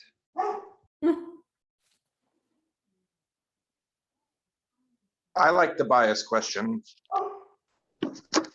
Okay, so I think this was the implicit bias one here.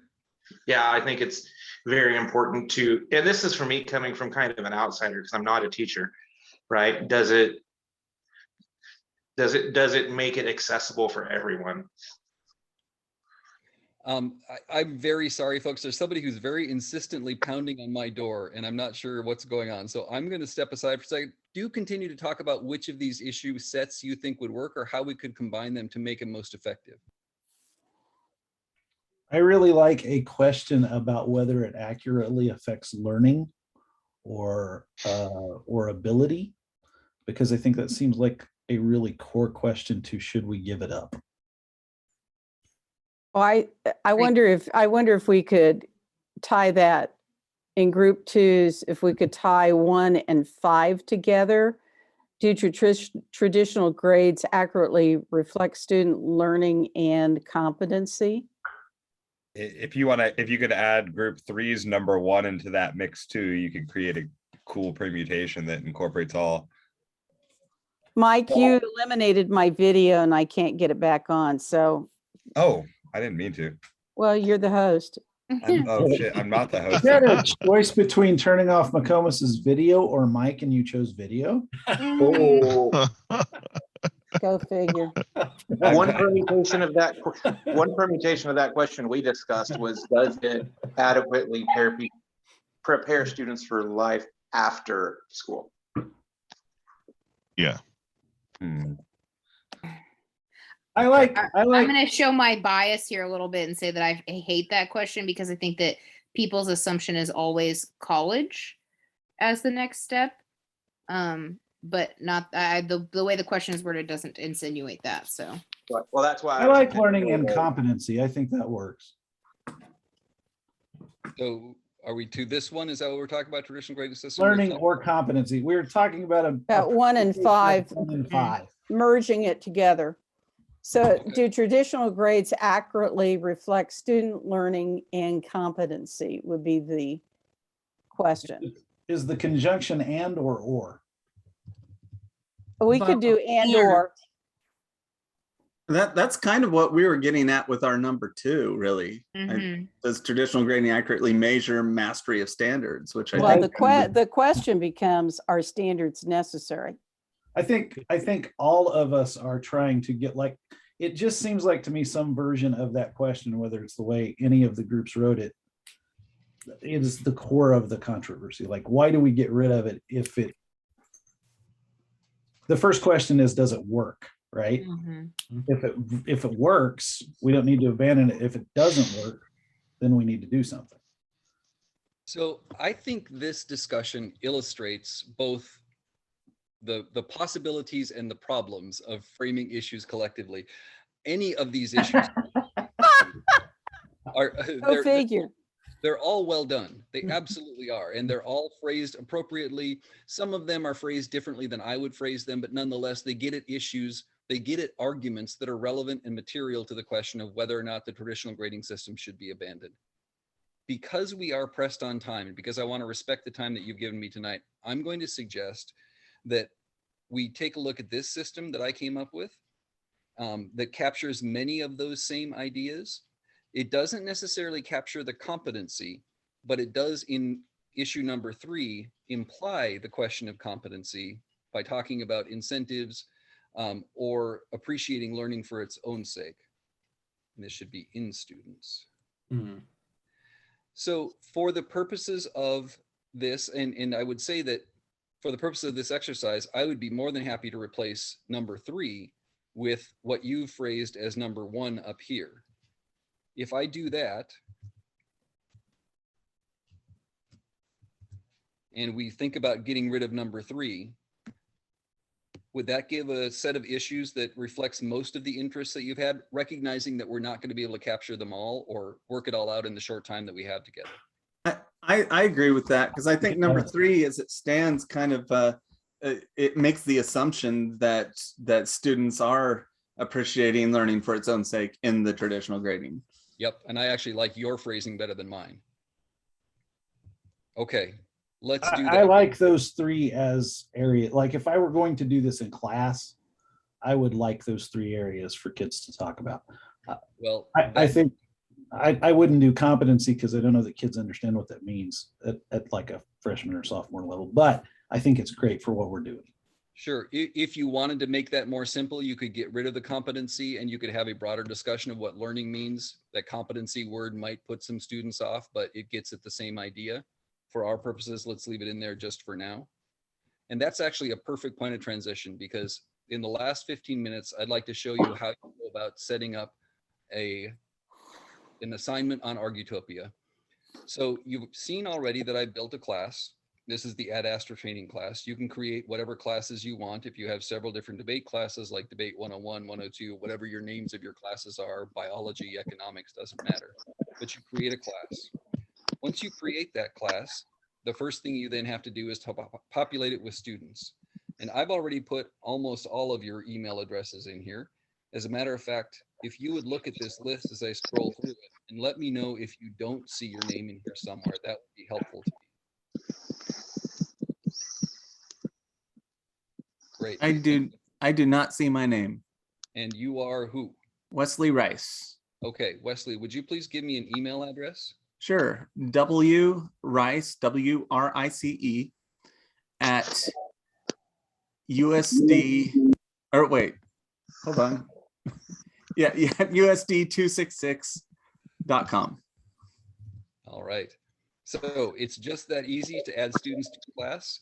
Now, when Wesley goes to log on to Argutopia, he'll automatically be affiliated because of that email address with this class. So there he's showing up down there, automatically be affiliated with the class. Yay. So what I'm going to do now is I'm going to create an assignment. And assignments are debates, right? So the first thing I have to do is set the start time. For our class, we're going to start it today. This assignment is going to be available to all students today. And then I've got options for how students are going to debate. In this version of Argutopia, the only one that's available is asynchronous debate through threaded video.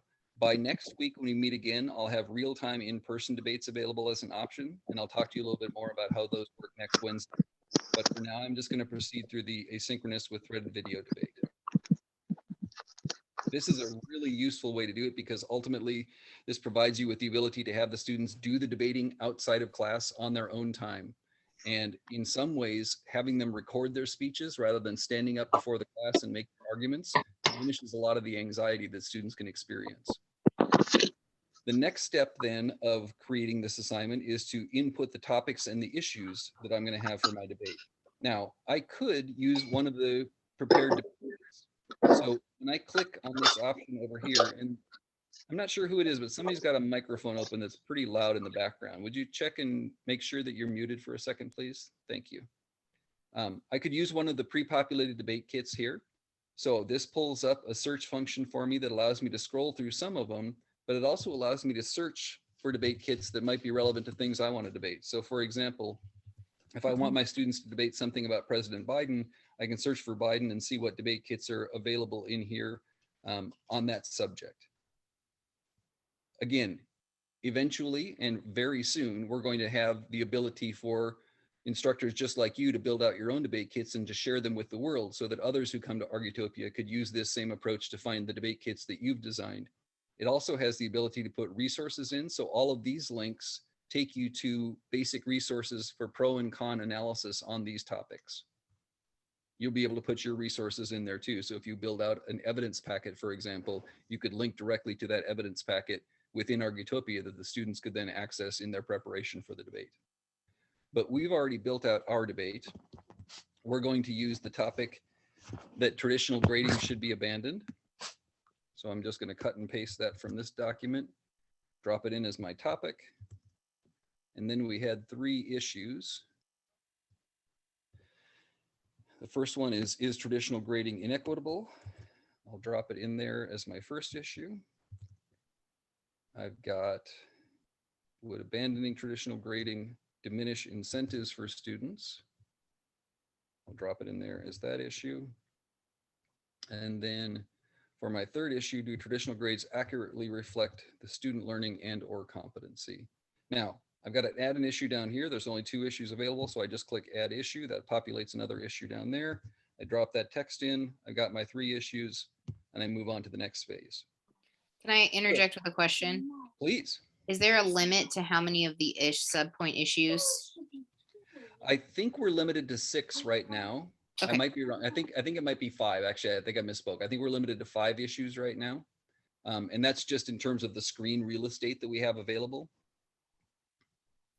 So the next thing you're asked to decide is whether you're going to have the students who aren't debating decide the debate. So I want you, because those of you who aren't going to volunteer to debate are going to be making decisions about the debate. And then it asks how your students are going to reach the decision.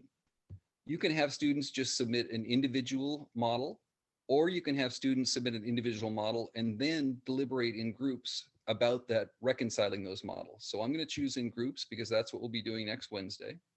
I'm choosing in groups, move on to the next phase.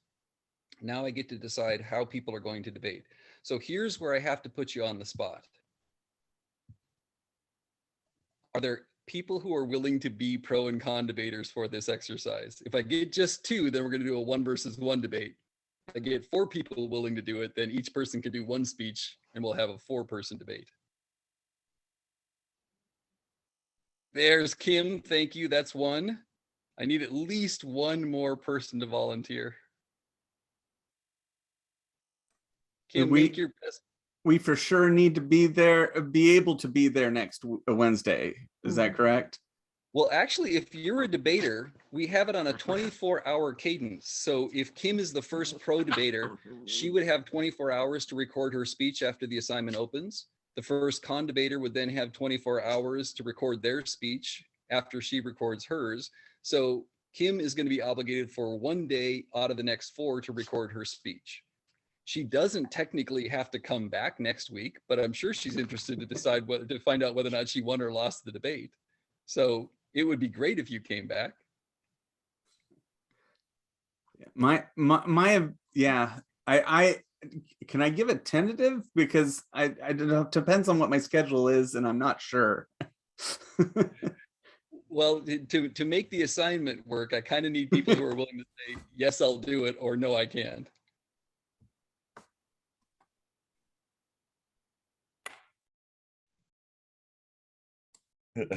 All right, look, I'll do it if no one else will, but I'm reluctant because I got about 7 million things on my plate. Johnny will do it. Johnny will do it.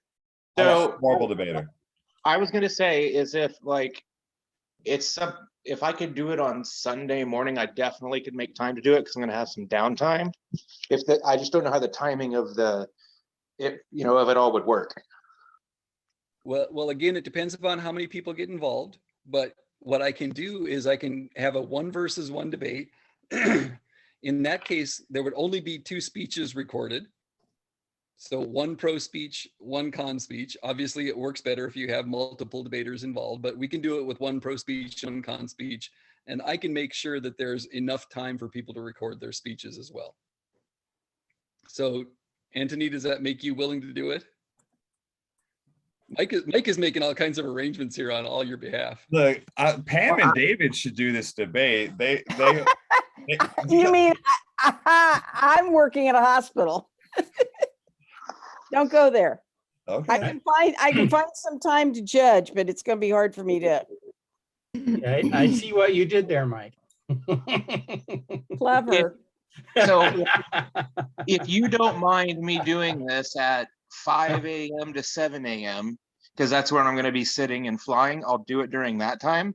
If you don't mind that the brain may not 100% be there, I'll do it. All it requires of you, Anthony, is to find 3 minutes or 5 minutes, depending on how long we decide to make the speeches, to find 5 minutes at some point over the next couple of days to record a speech. That's all I'm asking. Yeah, what the heck, I'll do it. You're fantastic. Well, Kim okay, I was and gonna say I could do it being too. debater. Oh, now There's I'm getting 3, lots of one more. I'll be I for. can, okay. Mike, you want to join in this 4th? I'll do for. Wes was volunteering too. I was saying I could take a con speech, but I wouldn't be able to do anything until Monday. But I could potentially do that. Okay, well, let's see if we can do it that way then and arrange you in such a way that we can accommodate everybody's schedules. So let me go back to sharing and we'll finish setting this debate up.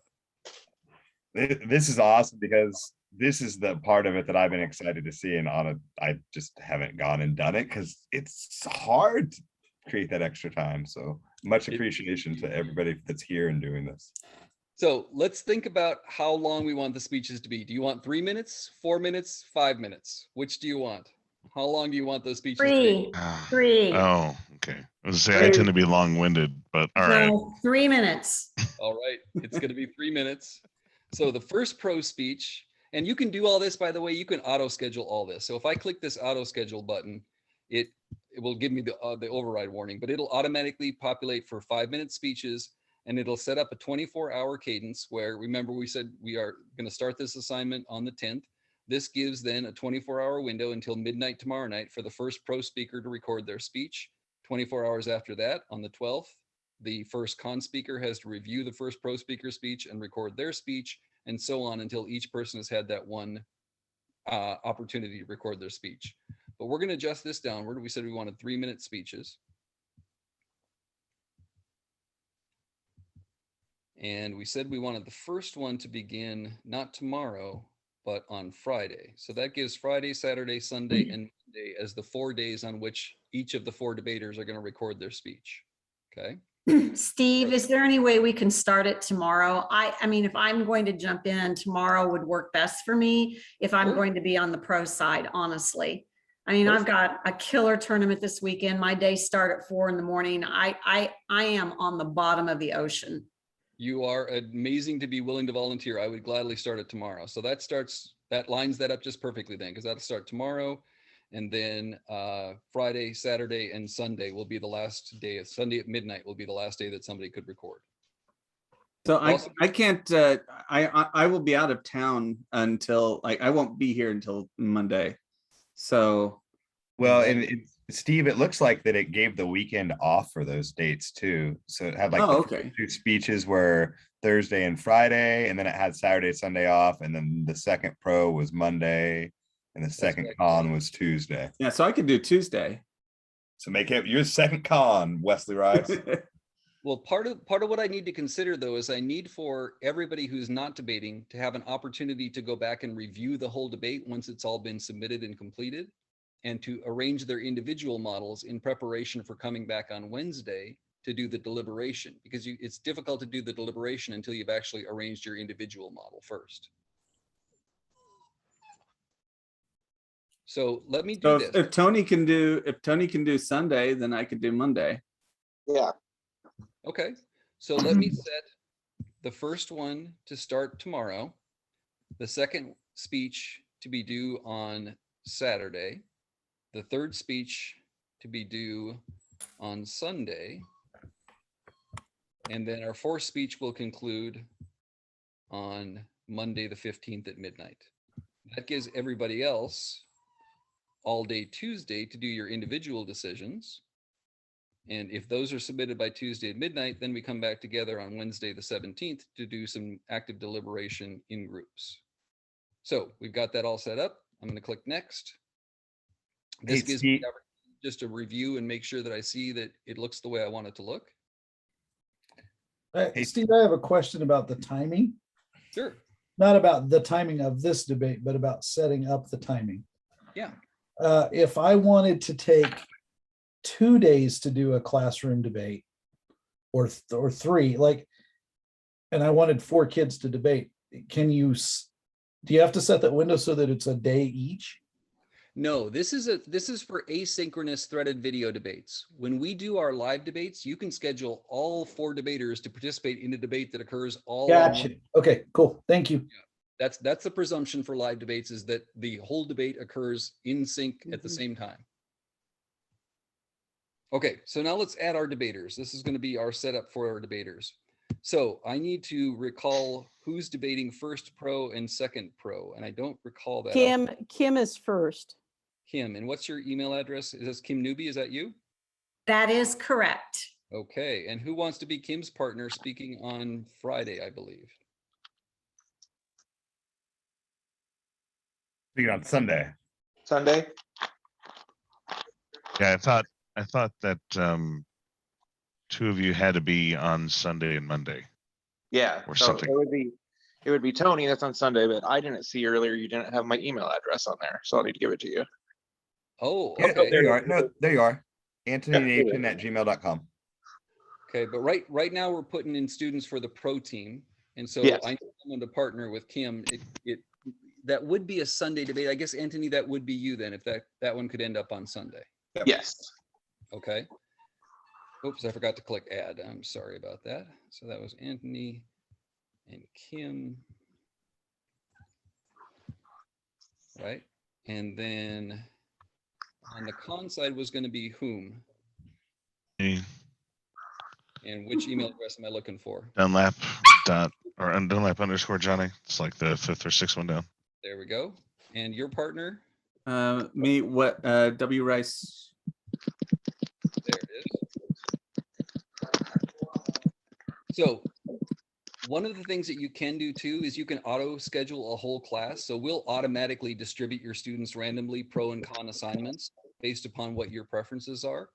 And if once you get all the debates lined out, you want to move people around, it's as easy as just drag or drop. So I can move students back and forth here if I want to. For everybody else, I'm going to make you judges. And so that's going to include everybody who's not scheduled to debate. And I know some of these people aren't here. That's okay. If they don't end up submitting, that's fine as well.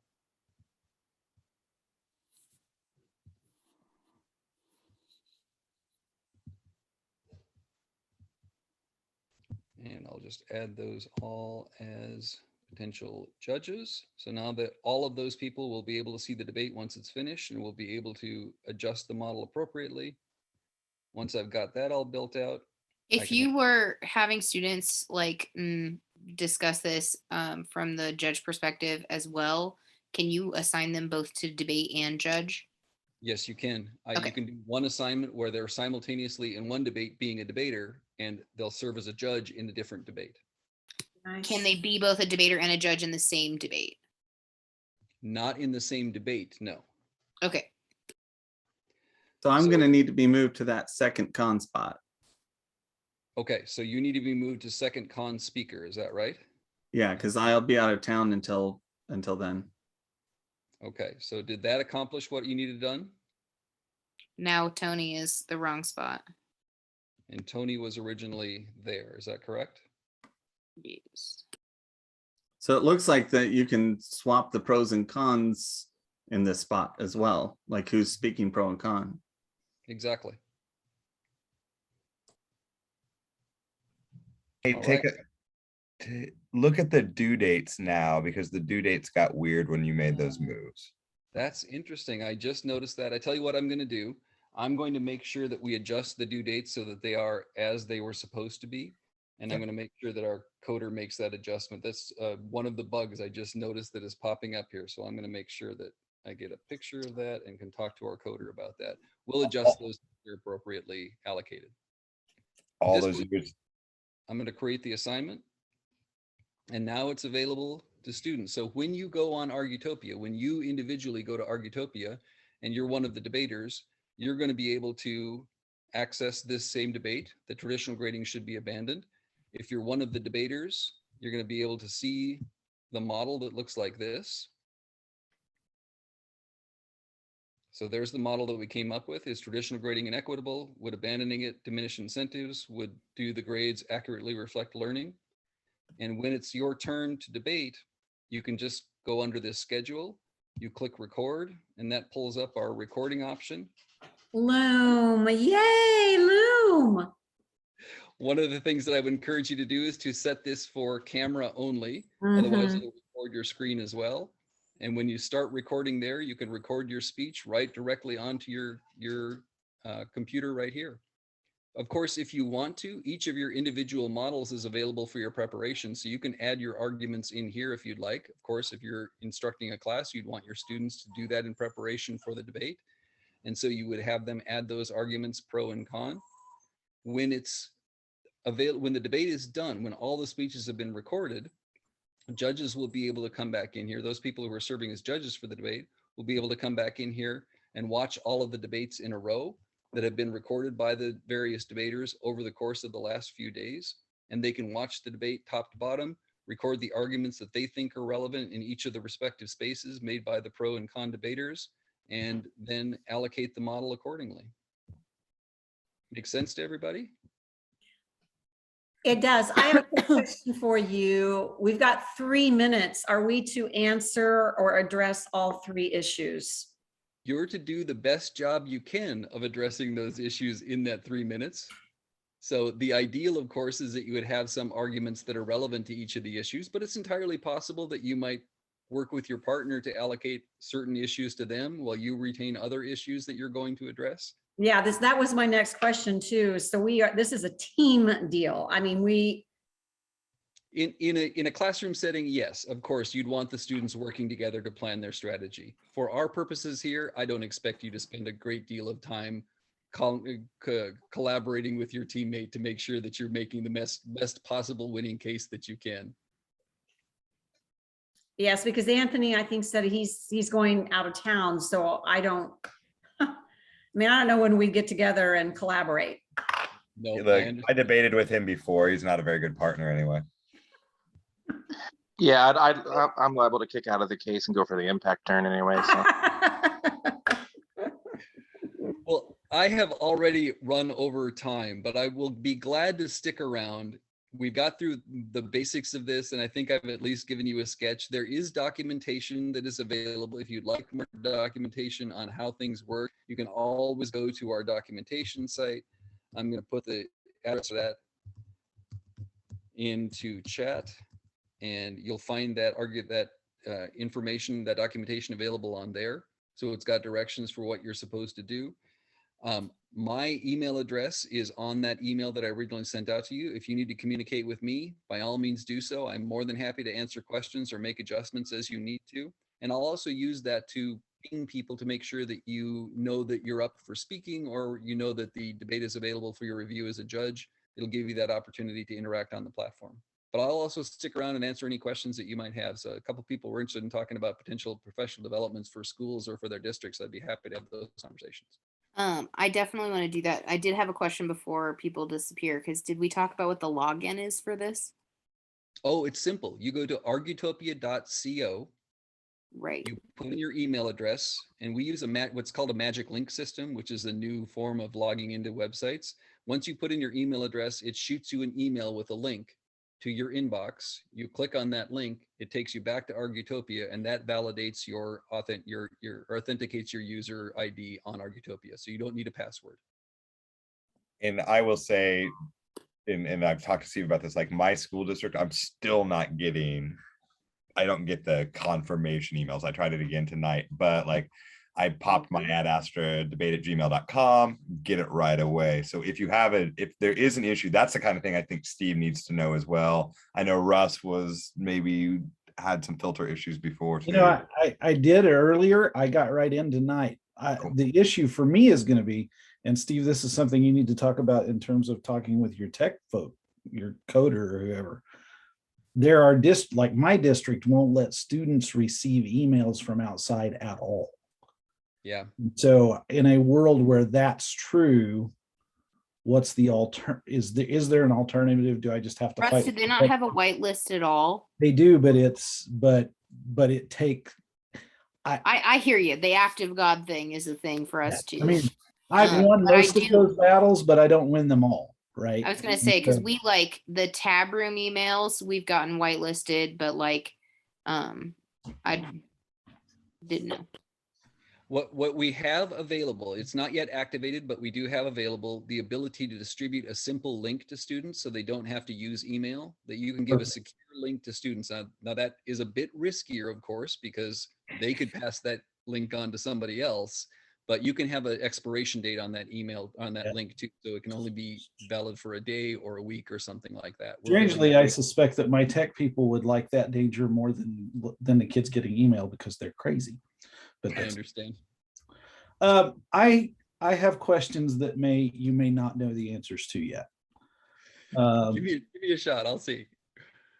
what are you looking at for pricing structure? And the reason that I ask that question is, at some point in some of these conversations in at Astra, the number $5 a student was thrown around, and the average teacher in a high school is teaching 80 to 120 students a day with it. And so if it's, and I think your target audience is much broader, obviously, than debate coaches.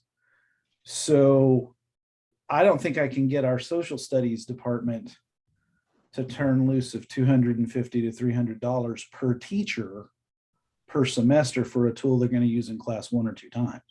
Sure. And so I think that as you, and I don't know that you need to know the answer to that tonight. I think in terms of us being able to promote it eventually, it needs to be, you need to make money as the developer, but can you sell it as a classroom packet, or can you sell it as a For site teacher license? access? Like the teacher buys classroom access for their teachers for the year. Like I could see taking $100, $200 out of my debate budget for the year, maybe, to do that with my 70 students. Sure. But I don't think I can afford $300, $400, $500 for that. Is that fair? That's fair, and that's extremely helpful, Russ. Several responses to it. I first of all, I'll tell you, I don't have an answer yet, because we literally don't know what we should be charging for this yet. And quite Right. frankly, we're not even interested yet in having that discussion in any depth, because what's important for us right now is building a product that is useful. And your time spent here is actually a high value to us, far more than we would ever consider any sort of subscription that we would charge you at this point. The second part of that is, I'm not sure when we'll start charging, because I don't feel comfortable charging until I'm convinced that this is something that has utility, that is usable. There's going to be bugs, there's going to be hitches and hiccups and all kinds of stuff, but I'm hoping that the price that we're currently offering it for free gives you at least incentive to overcome that. The third answer to the question is absolutely. So we're kind of imagining 2 different markets. One is the higher education market, where instructors have the ability to pass those costs on to students. There's a really good analog to this site called GoReact. There's just a video annotation service. I use it for my public speaking classes. They charge collegiate students $30 for a semester's worth of access. It's a good deal because it's a very, very valuable pedagogical tool, but that's a price that is wrapped up in what students expect to pay for fees and textbooks for those classes. That's one pricing model. The K-12 pricing model, or more accurately, the 6-12 pricing model, is going to be based upon site licenses, institutionally based site licenses, whether that's for a particular class, a department, or an entire school or district. We're not sure yet, but it's certainly going to be acknowledging that resources are limited, that use might be very light in the context of other assignments that teachers are having. And we recognize that we're not going to try and squeeze every penny out of a debate budget. That's the last thing we want. And the final thing I'll say, and you can take this with a grain of salt, because ultimately it is a for-profit enterprise, but I'm very passion driven by this project. I want more students debating. I think that we're at a point in our nation where if we don't figure out some way to get students to engage arguments and learn to converse with one another in effective means, we're in big trouble. So it's far more important to me to make this ubiquitous than it is to make money. I think that those are all great answers. My second question to you is, do you have any projected time frame for when teachers would be able to build their own argument packs? Hopefully by end of November. Okay. We're working I on- asked because I'm actually going to do, as a part of Ad Astra stuff, I'm going to try debate across the curriculum, debate-centered instruction at an in-service in our building on the 23rd of November. And so it's one of those deals where faculty get to choose which adventure they want for an in-service day. And so they're coming, and I'm going to teach some version of basic, like what most of us would call SPAR debates to those teachers. But if this was functional enough, and it looks like it is, I think I'm going to get to do that again in the spring with our faculty. And so I might start with just teaching argument parts this time, and really simple, like one argument response kind of debates. But then in the spring, I might be ready to give this to them as an additional tool. I mean, I can certainly introduce it in November. I think that if I'm a science teacher, until enough user input is put in that there's lots of searchable stuff, the ability to build your own pack might be a really important thing. Well, if everything goes as planned in the next 4 or 5 days, I'll be able to preview that for you next Wednesday. Perfect. Both live debates, as well as our format designer, which by the way has SPAR debates already built into it. So you don't have to build your own format. We've got 1 versus 1 and 2 versus 2 SPAR debates already built into the format designer. And my debate kits, my format, so you'd be able to share or to be able to save the kits and formats that you build out. And it shouldn't be a step to make them shareable to others as well, that we could add those kits to our database. So that's coming very soon. We're literally working on it. That is the project that we're working on right now. So there should be a proto version of that, ideally by next Wednesday. Well, then my faculty might get to see the prototype. They might indeed. I have a functionality question. So I know someone said that they weren't getting it to send them the authentication email. When I tried just now, I don't have an email and I don't see a place to be like, I didn't get the email. Oh, shoot. Well, I thought we had solved that. Could it be in spam? I checked my spam. Yeah, Because it worked for me just now. I did already check my spam. So I'm not sure. That was the same, and that was the same thing that I got with my school email that I plugged my Gmail, no problem. Well, and I think it's a whitelisting thing that we are going to have to do on our end. well, so I don't usually have issues. Like occasionally things get like sent to my spam folder, but I usually don't have issues where it blocks it completely for mine. I know our students have that issue. Steve, one of the things that you might have your coder do, or whoever is doing this work for you, we learned this with tabroom.com in the pandemic. They created a page for us that was like literally, here's what you hand your tech people that needs to be whitelisted. Yeah, we've got that same page built out already for Yachtly. We just don't have it built out yet for Argutopia. So I know exactly what you're talking about, Russ, and we will put that together. Larissa, I'm going to make a note and talk to our coder about what we need to do to make sure that you have access. Is there anybody else who is currently having trouble getting on? No, but I'm going to test it tomorrow with my advanced debate class and see if they get them. So we'll see what happens. Please let me know, Russ. I'll do my best to help you out with that if there are any problems. Yeah, we're trying to solve that problem. We thought we had it solved. It's possible that the latest iteration of the code fix that we put in has not yet hit our production site, which is the one I'm using right now. That could be part of the problem. So it could be just as easy as flipping a switch. For sure, I totally get that. In PS, Steve, and I don't know if I've told you this, we put tabroom.com into Kansas about 10 years ago. So a lot of people in this group have this very experience, like, whoa, lots of patience. We're ready to roll, and as a team work the bugs out. I very much appreciate that. Steve, if I give the login at argutopia.co to my tech people to open up for the kids, will that let them get these? Is that the right email address? Argutopia.co is our URL, so sending them there would be the right place. And Argutopia.co should be the suffix of the email address that we're using as well. So if they open up that suffix, we should be okay. They should be okay, but even better, have your tech folks send me an email and I'll put them in touch with our technical guy and they can talk in their language about making it work. All right, I will try to make that happen in the morning. Thank you. You bet.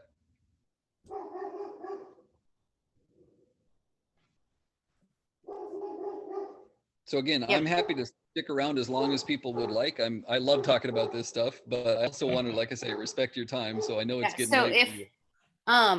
Two things. One, I had mentioned to Mike that I would like a copy of this because we're doing our debate unit. We literally started this week with my non-competitive speech class. And so I'd really like to try to have, because my debaters judge those debates. And so having them utilize this from the judging standpoint, I think would be really helpful. And for the kids who are only going to do this debate and then never do debate again, I think this will be a really good tool for that. But I can't get in right now. So if I would be very happy to kind of play test and mess with this for sure. And Larissa, as soon as we get done with the call, I'm going to send a note to our coder and see what he can't figure out. No, I definitely got that memo. And then I will probably send you an email about in-service things. Because Please do. I imagine that our department, our building will definitely take advantage of that, because I know our English department, our socials department both do a lot of debates. And so I think this could be really useful. Actually, the thing, I don't know if this is because I don't know how much other people have a lot of debates in other classes, but one of the things I know those people get a little bit frustrated with is reining the debaters back so that they don't make it so the rest of the room isn't actually terrified of the day. And so I think having these specific stasis points lined out will prevent those kids from just absolutely annihilating and like making it not fun for the rest of the room. Because debaters. They're still gonna make it not fun for the rest of the room. But at least they'll be like, the training wheels will be back on their bike. Like they're not gonna be, 10 miles ahead. I agree, Russ. But Give one of those varsity kids that question about bias and yeah. down a rabbit hole, man. Oh, I know. But like I see this as an option for them to like tailor it down so that it is a smaller debate, because those are the kids who usually explode the debate. But you learned your lesson from a couple of weeks ago. Thanks for doing this, Steve. More than happy to. And I want to again express my gratitude to Mike and to all of you for taking time. I know that you're incredibly busy. I hope ultimately that this is a tool that makes your lives easier and not harder. That is our goal, to make things more effective and efficient for you. So whatever I can do to help and whatever I can get back from you in terms of suggestions for making your life easier, that's what I'm interested in doing. One quick thing, and then I'm going to shut up and let other people talk and probably call it a night. You broke us into groups to try to frame those debates. Yeah. I actually could see that part of the exercise being really useful in a varsity debate class, particularly in the spring when you're talking about public forum and Congress. I know that we've been talking a lot about doing like the actual debating and the decision making, but that collaboration process about like framing questions could be really good for debaters. Russ, you're getting dangerously close to my dirty secret, which is I'm a debate coach that doesn't so much care whether students debate. It is writing briefs, it is doing research, it is engaging in analysis and discussion and strategizing, it is deliberating. You're Halverson. Yeah, that's where the power just happens. Just a real point of clarification. I'm giving the second speech that's due Friday. Okay. Yes. And Johnny, you can always log on to the site to see what your schedule is. But right now, I think there are some errors in that date that I'm going to go back and manually correct. So I'll make sure. Yeah. Has me listed as number 4 and do the 15th, and that I was like, wait, no, that's not right. But yeah, okay. You're supposed to be speaking 4th. Is that correct? 2nd. You're supposed to be speaking 2nd. Okay. I guess my question is, do you want, since I'm going to be the 1AC technically in this debate, is the second or the first negative is supposed to clash with my arguments? Is that the rationale for staggering the speeches? Or at least give them the opportunity to review your speech before they give their own. So they certainly can clash if they're inclined to do so and they're able to do so. By all means, they should. If the best they can do is just record a speech after yours, then at least it is significant. Yeah, a smart one is going to structure their responses on that side so that they do clash, right? No, we're novices. We don't clash. But that was, There's no clash. that's the goal, right? We haven't learned that. We don't get that till we reflect. No, fourth that on the year. visualization. No clash, just read stuff and have no idea what you're saying. You know, Yeah. the really well-written blocks, I happen to have seen recently be really successful, regardless of whether kids know. Not for my kids. So as long as I've got you here, I'm going to make sure that we got things arranged, because I feel like I was switching back and forth between screens. Kim is going first. I know that for sure. Tony, are you supposed to be going second?